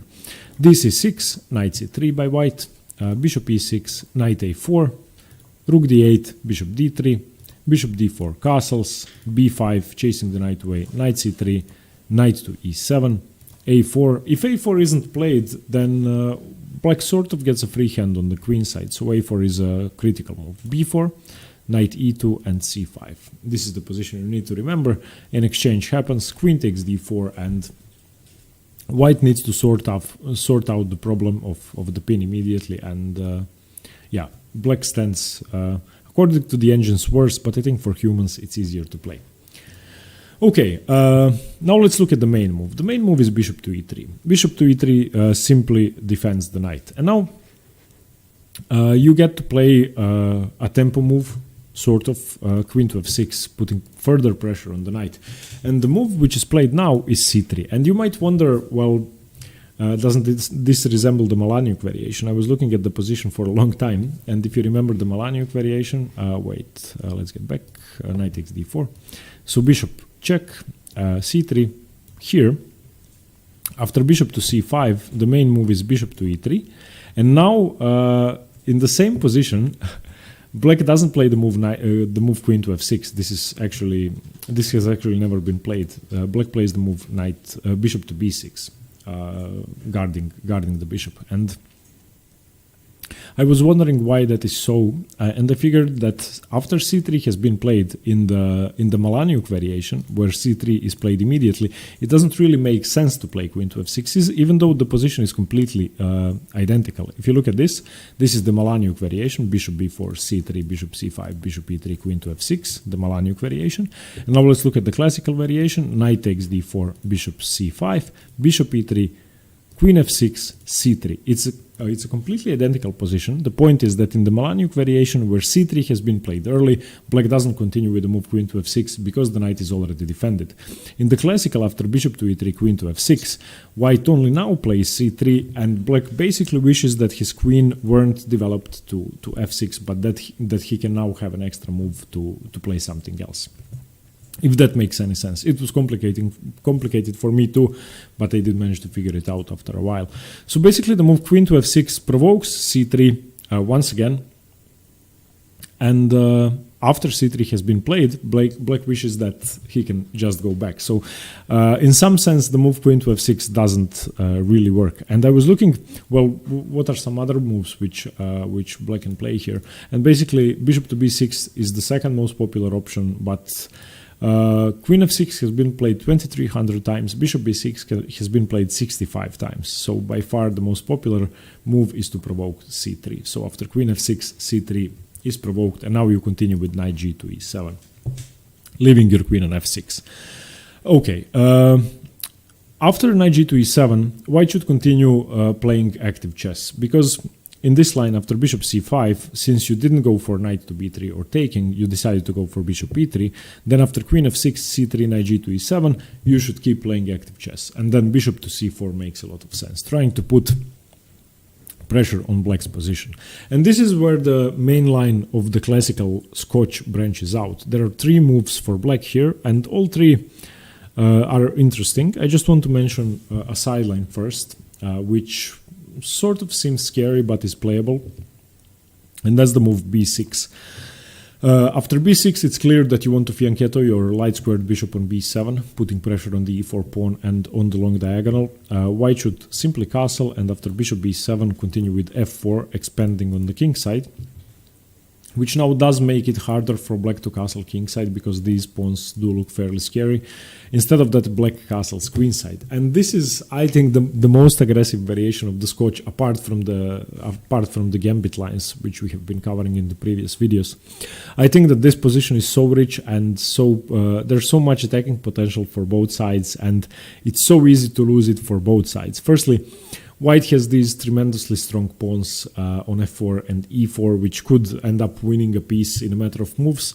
And on the other hand, black has these monster bishops on c5 and on b7, which are staring directly at the white king. And in conjunction with the f6 queen, it could prove deadly for white. So this is something that I would study carefully if I were black here. Okay, the other two moves which we are going to look at are knight to e5 and castles. Castles is the second most popular move. Castles on move 7 for black, white castles, bishop b6, once again saving the bishop sort of, because the bishop was attacked indirectly. Knight to a3, queen to g6, putting pressure on e4. Now knight takes c6, d takes c6, rook to e1. After rook to e1, of course, you cannot take the e4 pawn. It's now defended because bishop takes b6. So bishop g4 is the main move, provoking f3. And after f3, rook a to d8, gaining a tempo on the queen. Queen e2, bishop e6.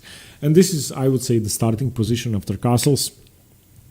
One thing I think black has managed to achieve is provoke the f3 weakness, which has significantly weakened this diagonal towards the king. And if the dark squared bishops get exchanged off the board, then the e3 square and the f2 square are going to become weak. And you can imagine the knight hopping in, for example, into f5 or looking at some of these other squares. And imagine the knight on f5 and the queen here. It could be pretty scary. So this bishop is something that white ideally doesn't want to exchange, but it's really hard because it's pinned to the king. Okay, in fact, white now continues with bishop takes e6, queen takes e6, tries to relieve some of the pressure from the board, but black is still going to exchange this piece and try to take over the file. Most play is going to be taking place on the d file, so whoever manages to control it first is going to be better. After the exchange on e6, though, the a2 pawn is slightly tender, so I would always give a slight advantage to black here, even though the engines, you can see it if I turn on the engine here, the engines prefer white slightly, which I can't really see, because I think that white has one misplaced piece and one weak pawn, and one piece which is inevitably going to be traded off, which white cannot keep on the board. Okay, so that's the move castles. After bishop c4, however, the main move is knight to e5. Knight to e5 puts pressure on the bishop and asks the bishop to move. And I think that should be the way for black to play, because if white is trying to play active chess with bishop c4, you should try to restrain him. So now the bishop is forced back. Bishop to e2. Bishop b3 is also a move, but bishop e2 is sort of needed in the defense for these light squares. Queen g6, looking at the g2 pawn, and now castles. After castles, black can either continue, black has to continue with d6. There's one mistake which has been played, and one aggressive move which has been played, but I wouldn't recommend them. The aggressive move is h5, trying to simply play h4, h3. Bust open the position, where if that is stopped by white playing h3, then you can play d6, and of course bishop takes h3. So it could work, but it's sort of gambling, because if white plays correctly, h5 isn't really that scary. And the mistake which you shouldn't really be making is queen takes c4, even though it might seem to win a pawn. After the move knight b5, you are in trouble. Your bishop is hanging, your c7 pawn and your exchange are hanging, or your whole rook are hanging. So the best continuation is bishop takes e3, and now knight c7 check, king f8, knight a8, bishop f4, knight d2, and well, white is slightly better, but once again much easier to play for white, and I think that it's almost inevitable that white is going to consolidate and be better here. So queen takes c4 shouldn't really be played. After knight b5, bishop takes c3, knight takes c7, king f8. This position is winning for white. Okay, the continuation you should choose, though, is simply d6, trying to develop your pieces, opening up your light squared bishop, consolidating your center, and defending your pieces, your knight and your bishop. f3. The move f4 doesn't work here, because after d6 the bishop is defended, so after f4 isn't really a threat, because the queen can then later on pick off the e4 pawn easily. So f3, castles, knight to d2, developing d5, opening up the center, king h1. And the king was really badly placed on the same diagonal with the bishop. D takes c4, f takes c4, and now bishop g4. Once again, the d6 pawn is no longer here, so queen e4 was once again a mistake. Bishop g4 is a better move. Bishop f4, putting pressure on the knight. Bishop takes e2, queen takes e2, bishop d6, rook a to d1, rook a to d8. And believe it or not, there are still some games from this position. This is still theory, grandmaster games. And this is probably the most heavily trodden variation of the classical Scotch, which you have to know. And if you look at the nature of the position, I have a few conclusions which I managed to draw from this. White has a permanent weakness on e4, which is really hard to get rid of. On the other hand, black has a queen which seems to be aggressive but isn't really doing much. And lastly, there is a lot of minor piece tension in the center, and it's really tactically complex. So I think that this position, I wouldn't say don't play it if you're a bad player. I want to say play it if you're a bad player or if you're a beginner, because it's great for sharpening your tactical abilities, and this position could improve your calculation skills significantly. I think that this is very complex and very hard to play and hard to find the right moves every time. In fact, probably most players are going to be wasting a lot of time in these positions, which makes them very interesting to play. So, to conclude, I think that the classical variation of the Scotch is, well, it's a vast opening. Firstly, there are three main branches on move 5, which you need to know. And if you play it with black, you basically allow white to decide, and you need to be prepared for all three. Knight b3, I think, is better for black. Knight takes c6, I think it's easy for black to play after queen f6, and you have sensible, easy plans. And bishop e3 is the most complicated variation, in which you need to be careful and you need to know a lot of theory. So my advice would be pick up a few books on the Scotch. Use this video only as a brief introduction and try to study the variation deeper. And finally, take at least 10 or 20 games for each move on move 5 and try to see what the strong players play. You can find the games in any database, even on Lichess. So to end the video with, thank you for the support, everybody. It really does mean a lot. Thank you for the comments. Let me know what you think about the variation, and stay tuned for more chess. Thanks. Bye-bye.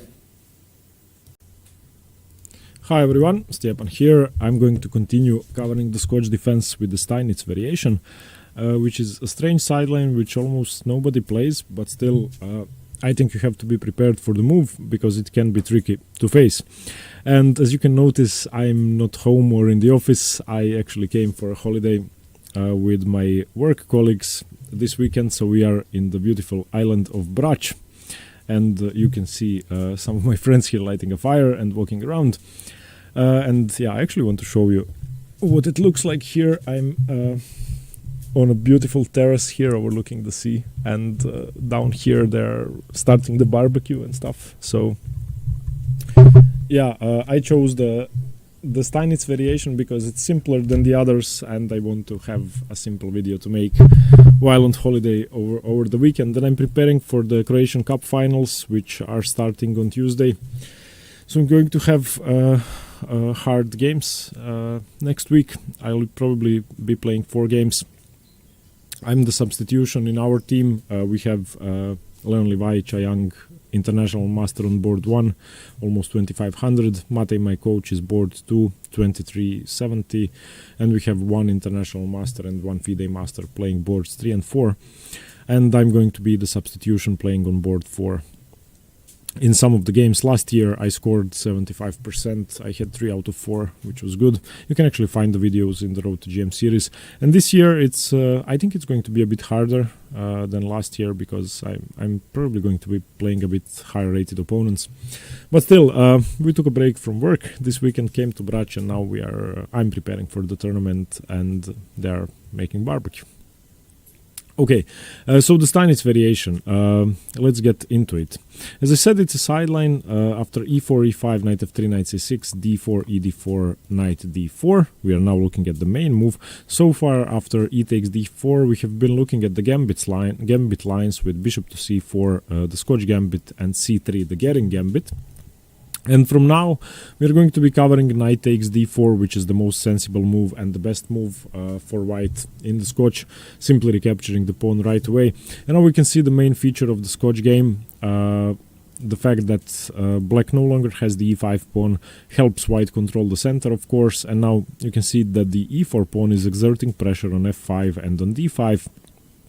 And on the other hand, black doesn't have a pawn controlling the center, so it's going to be much harder to control central squares for black.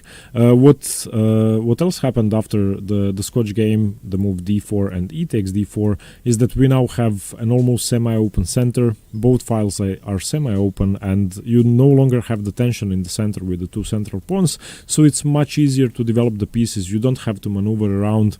White doesn't have to play the move c3 and stuff like that. No side will really have an outpost on f5.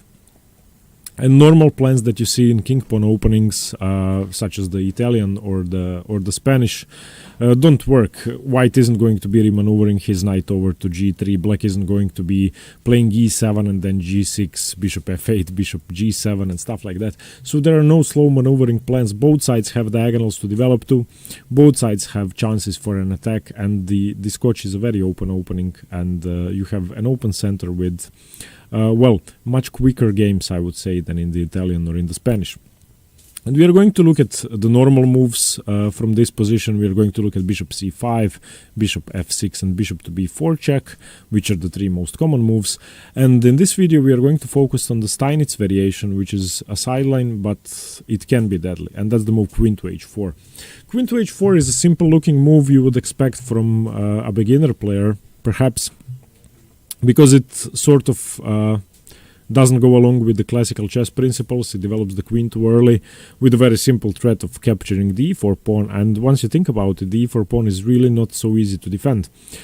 The options that you have now on move 5 for white, which shouldn't really be played, basically the only option is the move queen to d3, which defends both the knight and the pawn. You cannot move the f pawn because it's pinned, you cannot move the bishop because you lose the knight, and it's really hard to defend the pawn. So the move queen h4, if you face it on the board and you don't know it, might be tricky, and you might blunder away. Here in the live book, there is one most common move, that's knight to c3. I'm going to explain that move in detail. The second most common move is knight to b5, simply threatening the c7 pawn. And the move queen to d3 has been played 7 times, and after queen to d3, black basically wins all the games. Black wins 75% of the time with knight to f6 and 100% of the time with bishop c5 and a6. So it's really tricky to defend this after queen to d3. If I turn on the engine, it's going to say that with knight to f6, black is equal or slightly better, and white has basically justified the move queen to h4, and it's much easier to play for black.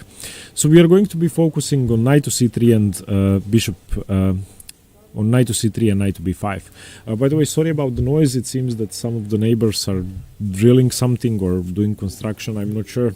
This is a small village on the island of Brač, and the noises are not as in my office or in my home.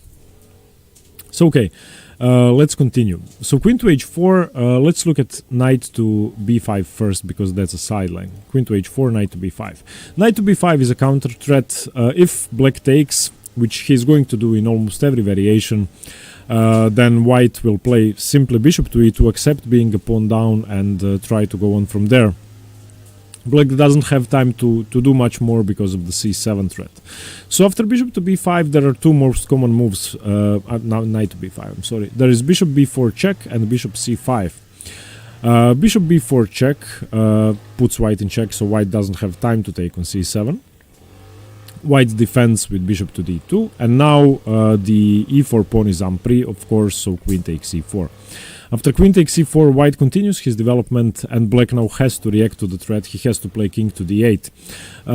If black takes here, after queen takes g2, white actually wins most of the games because of the move bishop to f3, and now you cannot defend both the threats. The queen cannot defend the c7 pawn, so now you basically lose the rook. So after bishop to e2, this is a trick you cannot take on g5.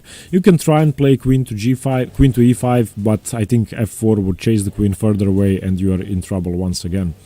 So after bishop to e2, queen to d8 is a forced move, and white simply castles. And now if you look at the material situation, white has given up a pawn, and it is the central pawn. Black has an extra d pawn. But white has a lead in development and he has castled, while on the other hand the black king is on d8.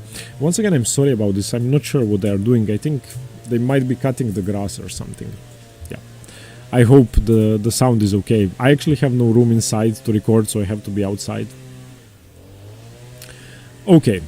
After the move castles, black should exchange the bishops. Bishop takes d2 and knight takes d2. And in this line, I would really prefer to have white. The engines actually like white as well. As I said, up in development, better pieces. The misplaced queen on e4, which has to move already. And the king is in a tricky position on d8. I think especially because it's lined up with the queen on the d file. And the fact that the bishop can go to g4 can lead to trouble for black. So that would be after knight to b5, the move bishop to b4 check, which I wouldn't recommend. I think that bishop to c5 is a better move. Bishop c5 is the main move. And now white can continue with the move queen to e2, seemingly defending everything. Now you are threatened with checkmate, so you don't really have to have time to do much more. If you take on c7, king to d8 is going to win the knight. So now white can play either queen to e2 or queen to f3. Queen to e2 is a better move. Knight to f6, reinforcing the threat on the e4 pawn. Bishop to e3, trying to exchange of the bishops. Bishop takes e3, queen takes e3, and now the threat of c7 is once again strong, but now black plays his own counter threat, knight to b4. And now if c2 is taken, then the queen is dropping, so white doesn't have time to take on c7 once again because black wins the knight. So bishop d3 and knight to a6, defending the threat. And in this line, white didn't even give up the pawn. White still has 7 pawns, and I still prefer white. So the Steinitz variation, even though it's tricky, if white knows what he's doing, I would prefer to have white in almost every variation.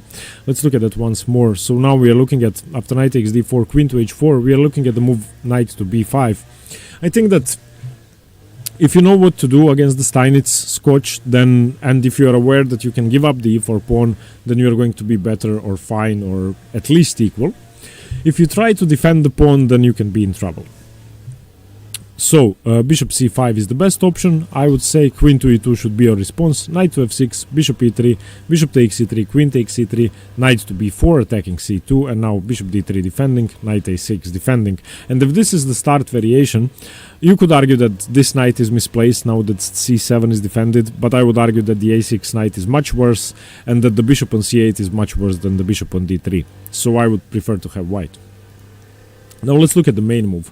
Knight to b5 has a similar idea to knight to c3, which is the main move against the Steinitz Scotch. But knight to c3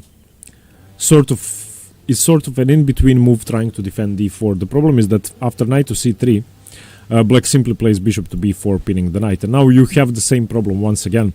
If you play queen to d3, then knight to f6 is coming, and you don't really have time to do much more.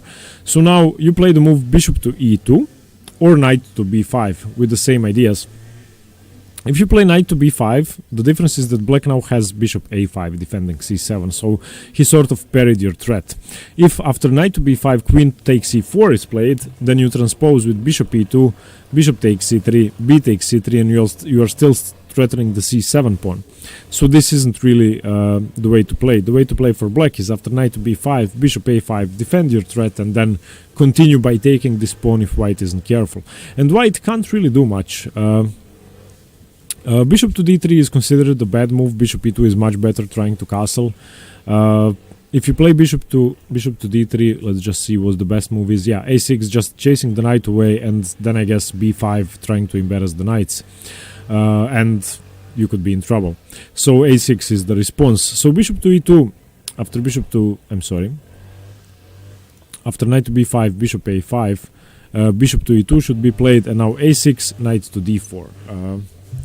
Still, what's the difference?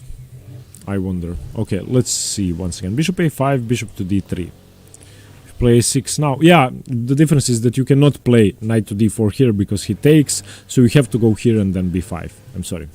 So knight to b5, bishop a5, bishop e2, and now a6, knight to d4 is a possible move. And now, of course, the pawn is hanging, black is going to take, and then your knight is going to be hanging as well, so you are going to have to recapture on c6. So knight to b5 as the first move could be slightly inferior to bishop to e2. So let's go back. After knight takes d4, queen h4, knight c3, bishop b4 is going to be played every game. I would recommend the move bishop to e2 first. After bishop to e2, black can simply take, and then you are saving your threat of knight to b5 for later. Queen takes c4, knight to b5. Now the main move for black is to take the knight simply, because if white castles, then there are going to be two threats, and this is with check, so white doesn't have time to take on c7.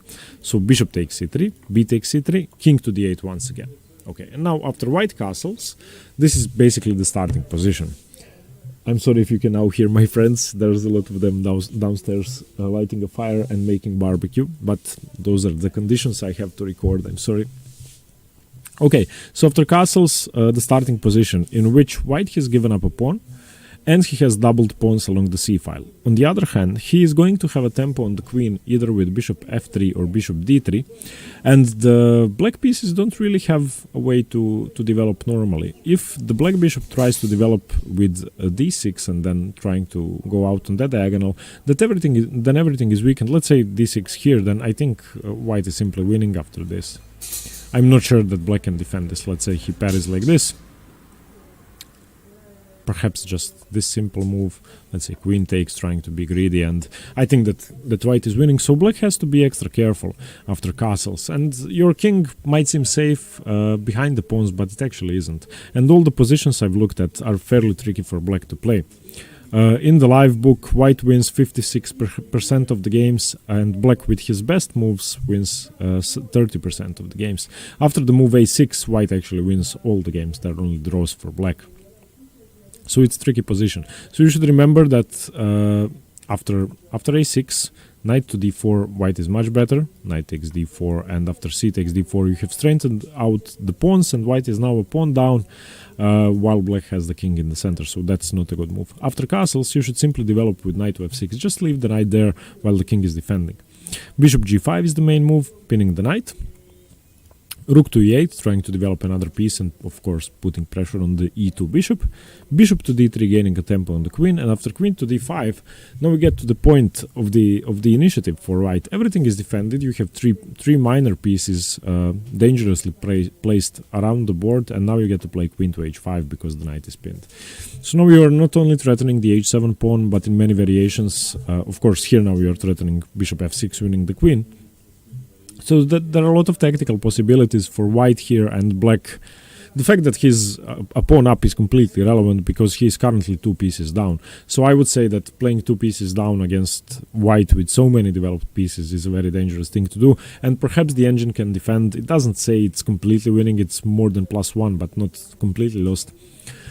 But yeah, I would never have black here. The best move is rook to e7. Simply defending the queen because now bishop f6 is not check. Queen to h4, double pressure on f6. The queen was now attacked.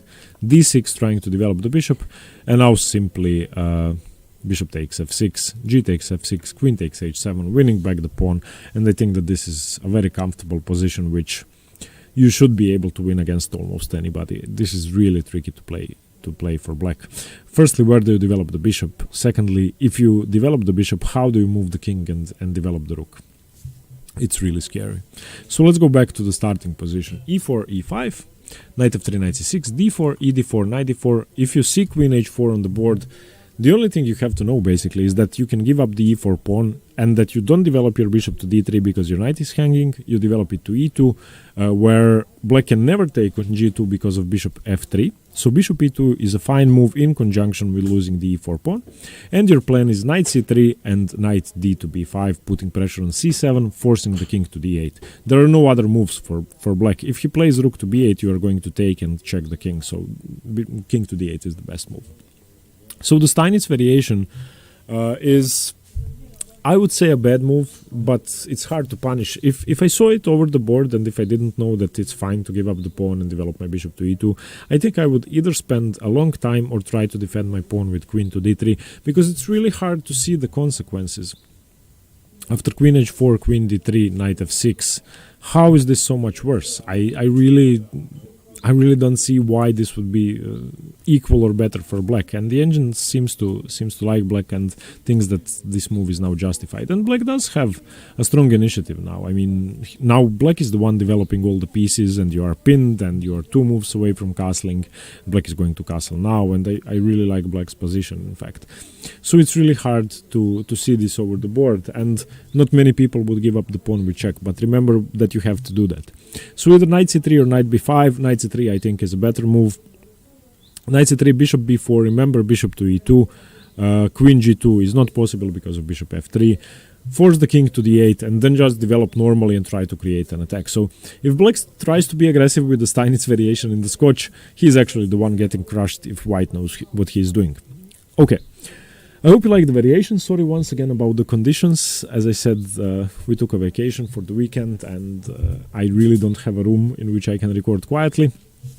I'm going to record one more video from here tomorrow, and it's going to be a slightly more serious variation. Yeah, let me know what you think. Thanks very much for watching, and stay tuned for more chess. Bye bye. Hi everyone, Stepan here. Today I'm going to continue the series on the Scotch game with the Gehring gambit. A slightly less sound gambit than what we saw in the previous video, the Scotch gambit with bishop c4. And far less theoretical, so easy to play nevertheless. Even though it's not as good, it's easy to play, so it might confuse your opponent before the Scotch gambit does. So let's get into the opening. e4, e5, knight to f3, knight to c6, and now white goes for the Scotch game with d4. If you haven't seen the introductory video on the Scotch, please do to make sure you understand the basics and see all the options white has. And today we are going to focus, after e takes d4, on the Gehring gambit, the move c3. In the previous video we've looked at another temporary pawn sacrifice, bishop to c4, which is the Scotch gambit, which is considered better for white and less risky for white. And with bishop c4, white is developing a piece, putting pressure on f7, etc. With the move c3, the Gehring gambit, white doesn't do any of these things. The move c3 simply attempts to remove the pawn from the center to make sure white can get rapid development and far more central control than in the other lines. And it's a full pawn sacrifice, obviously. If black takes on c3, then it's a full pawn sacrifice and white cannot hope to get back the pawn. So we are going to be looking at 2 moves. Of course, d takes c3, which is the accepted Gehring gambit, and the declined with d5. So we are going to focus on these 2 moves. Now, in my opinion, and I have been looking at a lot of games today and yesterday in the Gehring gambit, I think that declining the gambit is slightly better for black. In both variations, the engine prefers black, but in the declined, it thinks that white is almost equal. Still, I think that if you accept the gambit, white is going to have a tremendous amount of piece activity and a huge initiative, which is going to be hard to parry. I'm going to show you one game played between Yu Yang-yi and Yumabayev, in which Yu Yang-yi played the full variation with the gambit was accepted, and afterwards the pawn was taken even on b2, which is one of the lines, and Yu Yang-yi played perfectly. He just never stopped putting pressure on black's position, so it can get really scary. So in my opinion, declining the gambit with the move d5 is a better option for black. If you know the theory very well in the accepted Gehring gambit, then sure, you are going to be better. The engine thinks that black is better if he takes the pawn, simply put. But in this line you also do have some advantages, so let's get into the opening. After the move d5, white has no better move but e takes d5, simply taking the pawn, putting pressure on the knight. The queen has to recapture. Queen takes d5. And now white takes the pawn towards the center, c takes d4. And here you have the position in which white is equal on material. Black is no longer a pawn up. But black has, I would say, a better structure, obviously, because d4 is an isolated pawn. The development is equal. And black has some annoying moves such as bishop g4 and bishop to b4 check. So black, I would say, is definitely slightly better. The engine thinks it's equal because it can defend perfectly, but I think that here the slight annoying edge that black has is the reason why I wouldn't play the Gehring gambit with white. So bishop g4 as the main move, bishop to e2, bishop b4 check now, and now knight to c3.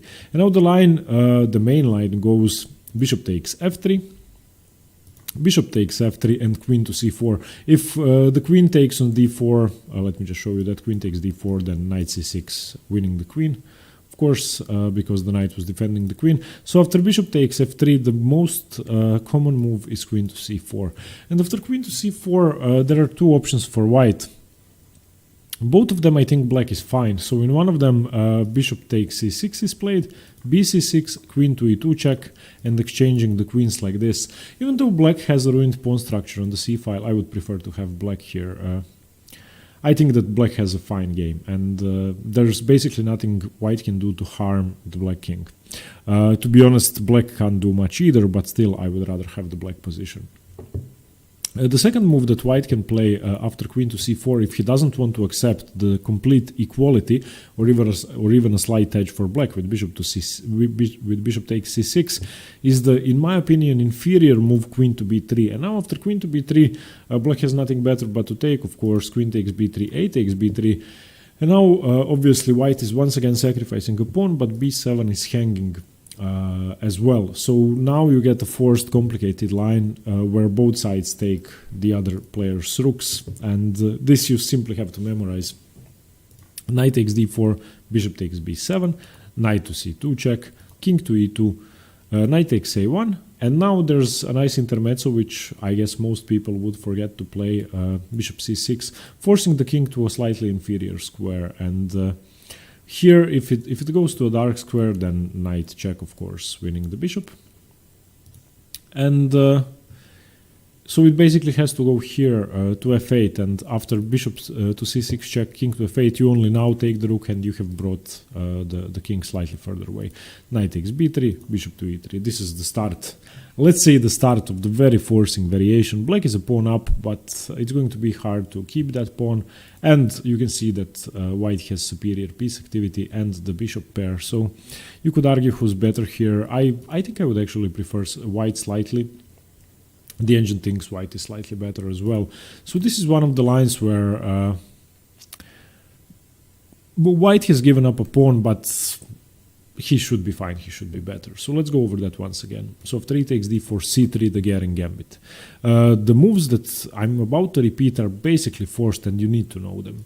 d5, e takes d5, queen takes d5, c takes d4, bishop g4, bishop e2, bishop b4 check, knight c3. And now for black, the option of taking on f3 is the best move. Black can play differently though. This line I have just shown you with queen to c4 and then queen to b3 is just the best option for black. However, after knight to c3, black doesn't have to capture here. Black has several other ideas, but he has to be careful. Basically, he has to put enough pressure on the center unless he wants to trade off the pieces, because this pawn does provide great attacking chances for white. And you can imagine if white manages to castle comfortably and get his rook to e1, get his bishop to c4 in some variations, then white could be very dangerous as well. So bishop takes f3 is just the simplest way. The second most common move is knight to f6, but white wins 78% of the games with knight to f6. Because after knight to f6 castles, you can now see that white has a huge initiative, and white should be better in this position. Yeah, this is almost +1 for white. Because the black pieces are awkward, the king is still in the center, and the isolated queen's pawn actually serves a great attacking role here.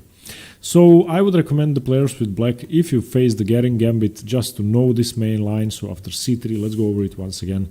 In the declined variation, if you want to play the declined variation, which I prefer, e d5, queen d5, c d4, bishop g4, bishop e2, bishop b4 check, knight c3, and remember, bishop takes f3, bishop takes f3, remember not to take the pawn, you will lose the game, so queen c4, and now you can expect queen to b3, I think. Bishop c6 is simpler and should be a draw. After queen b3, take, and play knight takes d4, go into this forcing line, and you will be a pawn up, and white will have slightly better pieces. But here I think that it's playable for both sides, and the outcome is pretty uncertain. Okay, so that's for the declined variation, which of course is a sideline most people take. So let's look at the main lines. After c3, accept the gambit, play like it's the 19th century, d takes c3. Okay, so black is now a clear pawn up. White, does he have anything for the pawn? I think he doesn't have enough, and I think that it's just not enough. I mean, you can have some piece activity, you can have an attack, but if you want an attack, play the Scotch gambit. Okay, so after this, white has two options, bishop c4 and knight takes c3. We are going to look at both. First, let's look at knight takes c3, which is a sideline. Bishop c4 is the main move. After knight takes c3, white has recaptured one pawn, so white has 6, black has 7 pawns. White has 2 developed pieces, and after bishop to b4, bishop to c4, white once again has pressure on the f7 pawn and attacking possibilities with a move such as queen b3, putting extra pressure on f7, queen to d5, and stuff like that. And in fact, in this position, black's main idea is the move d6.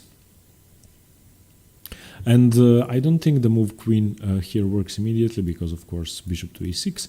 But if black doesn't play the move d6, then there could be some tricks. So it just goes to show how dangerous this position can be. So if black plays knight f6, then he can, of course, castle to queen to d5. If black plays, let's say black plays a stupid move. And just see how he faces with this. So this reminds me of the Hungarian defense, but with the difference of this pawn not being here. So this should be basically lost, I think. I'm not sure if queen to e7, then I'm looking at bishop to g5. So anyway, it's enough annoying pressure for black to be able to go wrong. So after d takes c3, bishop to c4 is the main move. We are now looking at knight takes c3, bishop b4, bishop c4, and d6. Simply trying to develop one of his main defenders to be able to go to e6 and to defend the f7 square, or to develop it somewhere else, probably g4. But black definitely needs to develop fast and not allow white's initiative to overshadow his extra pawn. White castles. Now the main move might surprise you, it might be counterintuitive, but it's actually very good. Bishop takes c3, isolating white's pawns, and now black has an extra pawn and black has isolated 2 of white's pawns. And this reminds me of a variation in the Italian. I'll just show you that as well. Wait. I'm not sure if the board is correct here. Okay, I hate the new Lichess interface, I'm sorry. So okay, I just want to show you this variation. You can find it in the series on the Italian. Here, yeah, okay. So one of the main lines here. Takes, takes, takes. After bishop to e2, here, here, here, here, bishop here, and here. Takes, takes. So white in this position has an extra pawn, and the setup, the pawn structure is similar to what white has in this position. So he has the isolated A and C pawns, and basically it's an aggressive way for black to play against the Italian, and it's quite good. So I see no reason why this variation shouldn't be okay for white, and it's playable. It's playable, and I have experience in the Italian with white pieces against that line, so I know that black can be deadly. Okay, so anyway, after b takes c3, knight to f6, e5, knight takes e5, knight takes e5, d takes e5. White, of course, does not want to trade the queens, so queen to b3. Once again, aggressively looking at the f7 pawn. Queen to e7 is the main move, and now bishop to a3. And you can see that white has some annoying pressure. If we go back to the start of the variation after c3, d takes c3, we are now looking at the move knight takes c3, not the 2-pawn sacrifice, which can happen, or the full pawn sacrifice. But knight takes c3. Now, after bishop to b4, bishop c4, white has the makings of an attack. And all of these moves that we are looking at, castles, bishop takes, b takes, knight f6, e5, knight takes e5, knight takes e5, d5, queen b3, queen e7, are all the best moves, and white still has this annoying move bishop to a3. Now black has to defend. c5 is the most natural defense, but now bishop b5 check. bishop to d7 covering, bishop takes d7. If you take with the queen, c5 is dropping. If you take with the knight or with the king, b7 is dropping. So knight takes d7, queen takes b7 check, queen takes b7 and castles. Once again, a position in which black has 6 pawns, white has 5 pawns. White definitely has the minor piece, the better minor piece, and white has 2 weaknesses to exploit. Black also has 2 weaknesses, but I would say that black's pawns are weaker, and especially with this bishop on the diagonal looking at the pawn, queen and rook, black is going to have to react quickly if he doesn't want to give the pawn back. So I think the move knight takes c3 is very interesting. So c3, d takes c3, knight takes c3. This could be sounder than the main move. Now we are going to look at the craziest variation, bishop c4, and this is the double pawn sacrifice. The most insane move, and I think what the opening is about. Now, black can choose between 2 options, d6 and c takes b2, and I think that if white plays the double pawn sacrifice in the Gehring gambit, you should just accept the gambit and take the pawn. So c takes b2 is not the main move, but I think it should be played for romance sake. So bishop takes b2. And now the point of the 2 pawn sacrifice, of course white now has 5 pawns, black has 7, but white has a lot of stuff going on in the position. And white has a huge attack. While black only has 1 poor knight developed, white has 3 very dangerous minor pieces and a lot of squares for the queen. So tons of opportunities for black to go wrong. So if you face this opening, I think you should take on b2 because it's objectively the best move, but you should be very careful. In this position, black scores 64% of the time with the move d6. The move bishop b4 check, white scores 50% of the time. So, yeah, d6 is the safer option. Bishop b4 check is the better option, but more complicated to play. After d6, you are hemming in your bishop, but you are preparing to develop your other bishop and to defend f7 and stuff like that. But I want to look at the move bishop b4 because I think it's better. Firstly, you develop with tempo, prepare to castle as soon as possible. If you castle, you are fine. So now knight c3, knight f6, preparing to castle, queen to c2, d6, castles long, castles short. This is the start of the variation.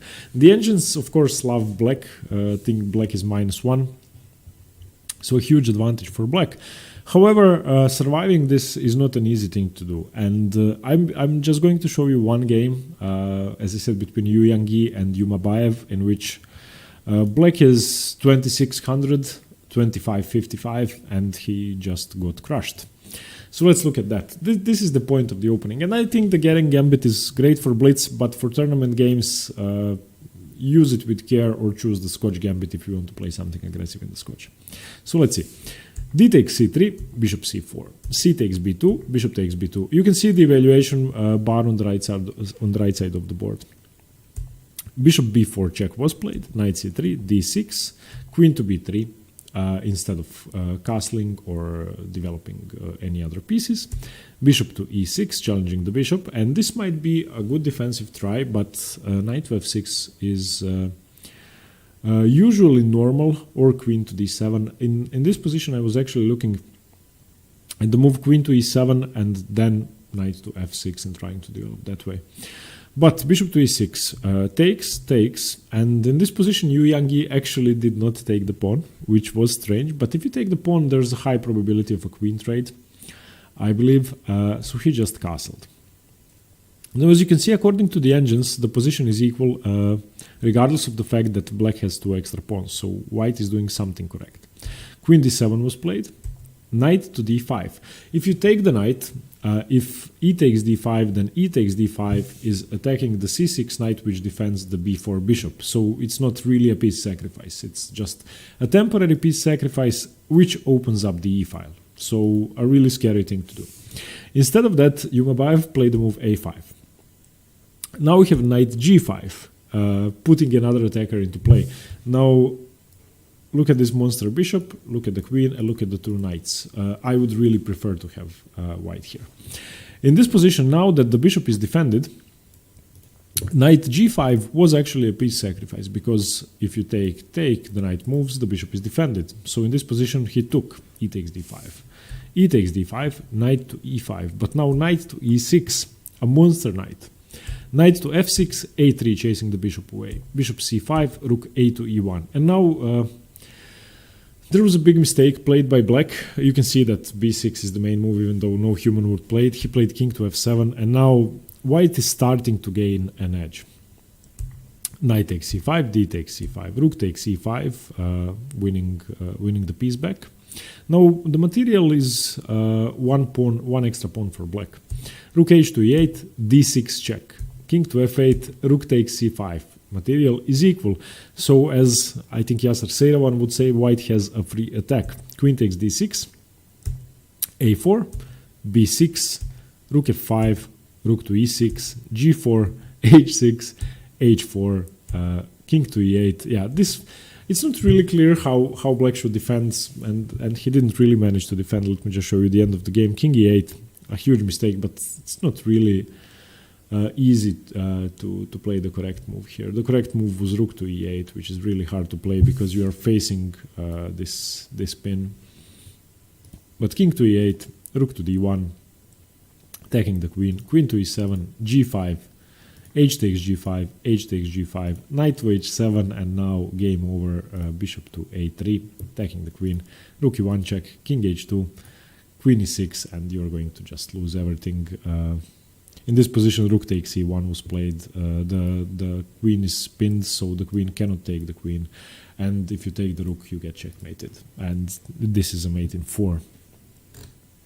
So what seems to be a very dubious gambit, if black plays the main line with the double pawn sacrifice, accepting the double pawn sacrifice, then I would really prefer to have white here. So to conclude, I think that for white, this opening is almost fine. It's really risky, but it could be playable. If black accepts the gambit, I think it's okay. However, I think that for black, the best idea might be after c3 to play the move d5, avoid all of that, and enter a peaceful position with a slight edge for black. This is surely going to annoy the player who plays the Scotch game with the Garen Gambit, because he definitely wants to have an aggressive game, and this move is going to annoy them, so I would advise you to play this. Okay, thank you very much. We have covered the 2 gambits in the Scotch. From tomorrow, we are going to be covering normal openings after knight takes d4, and going to have some more classical variations. Thank you very much. Let me know what you think about the opening, and stay tuned for more chess. Bye-bye.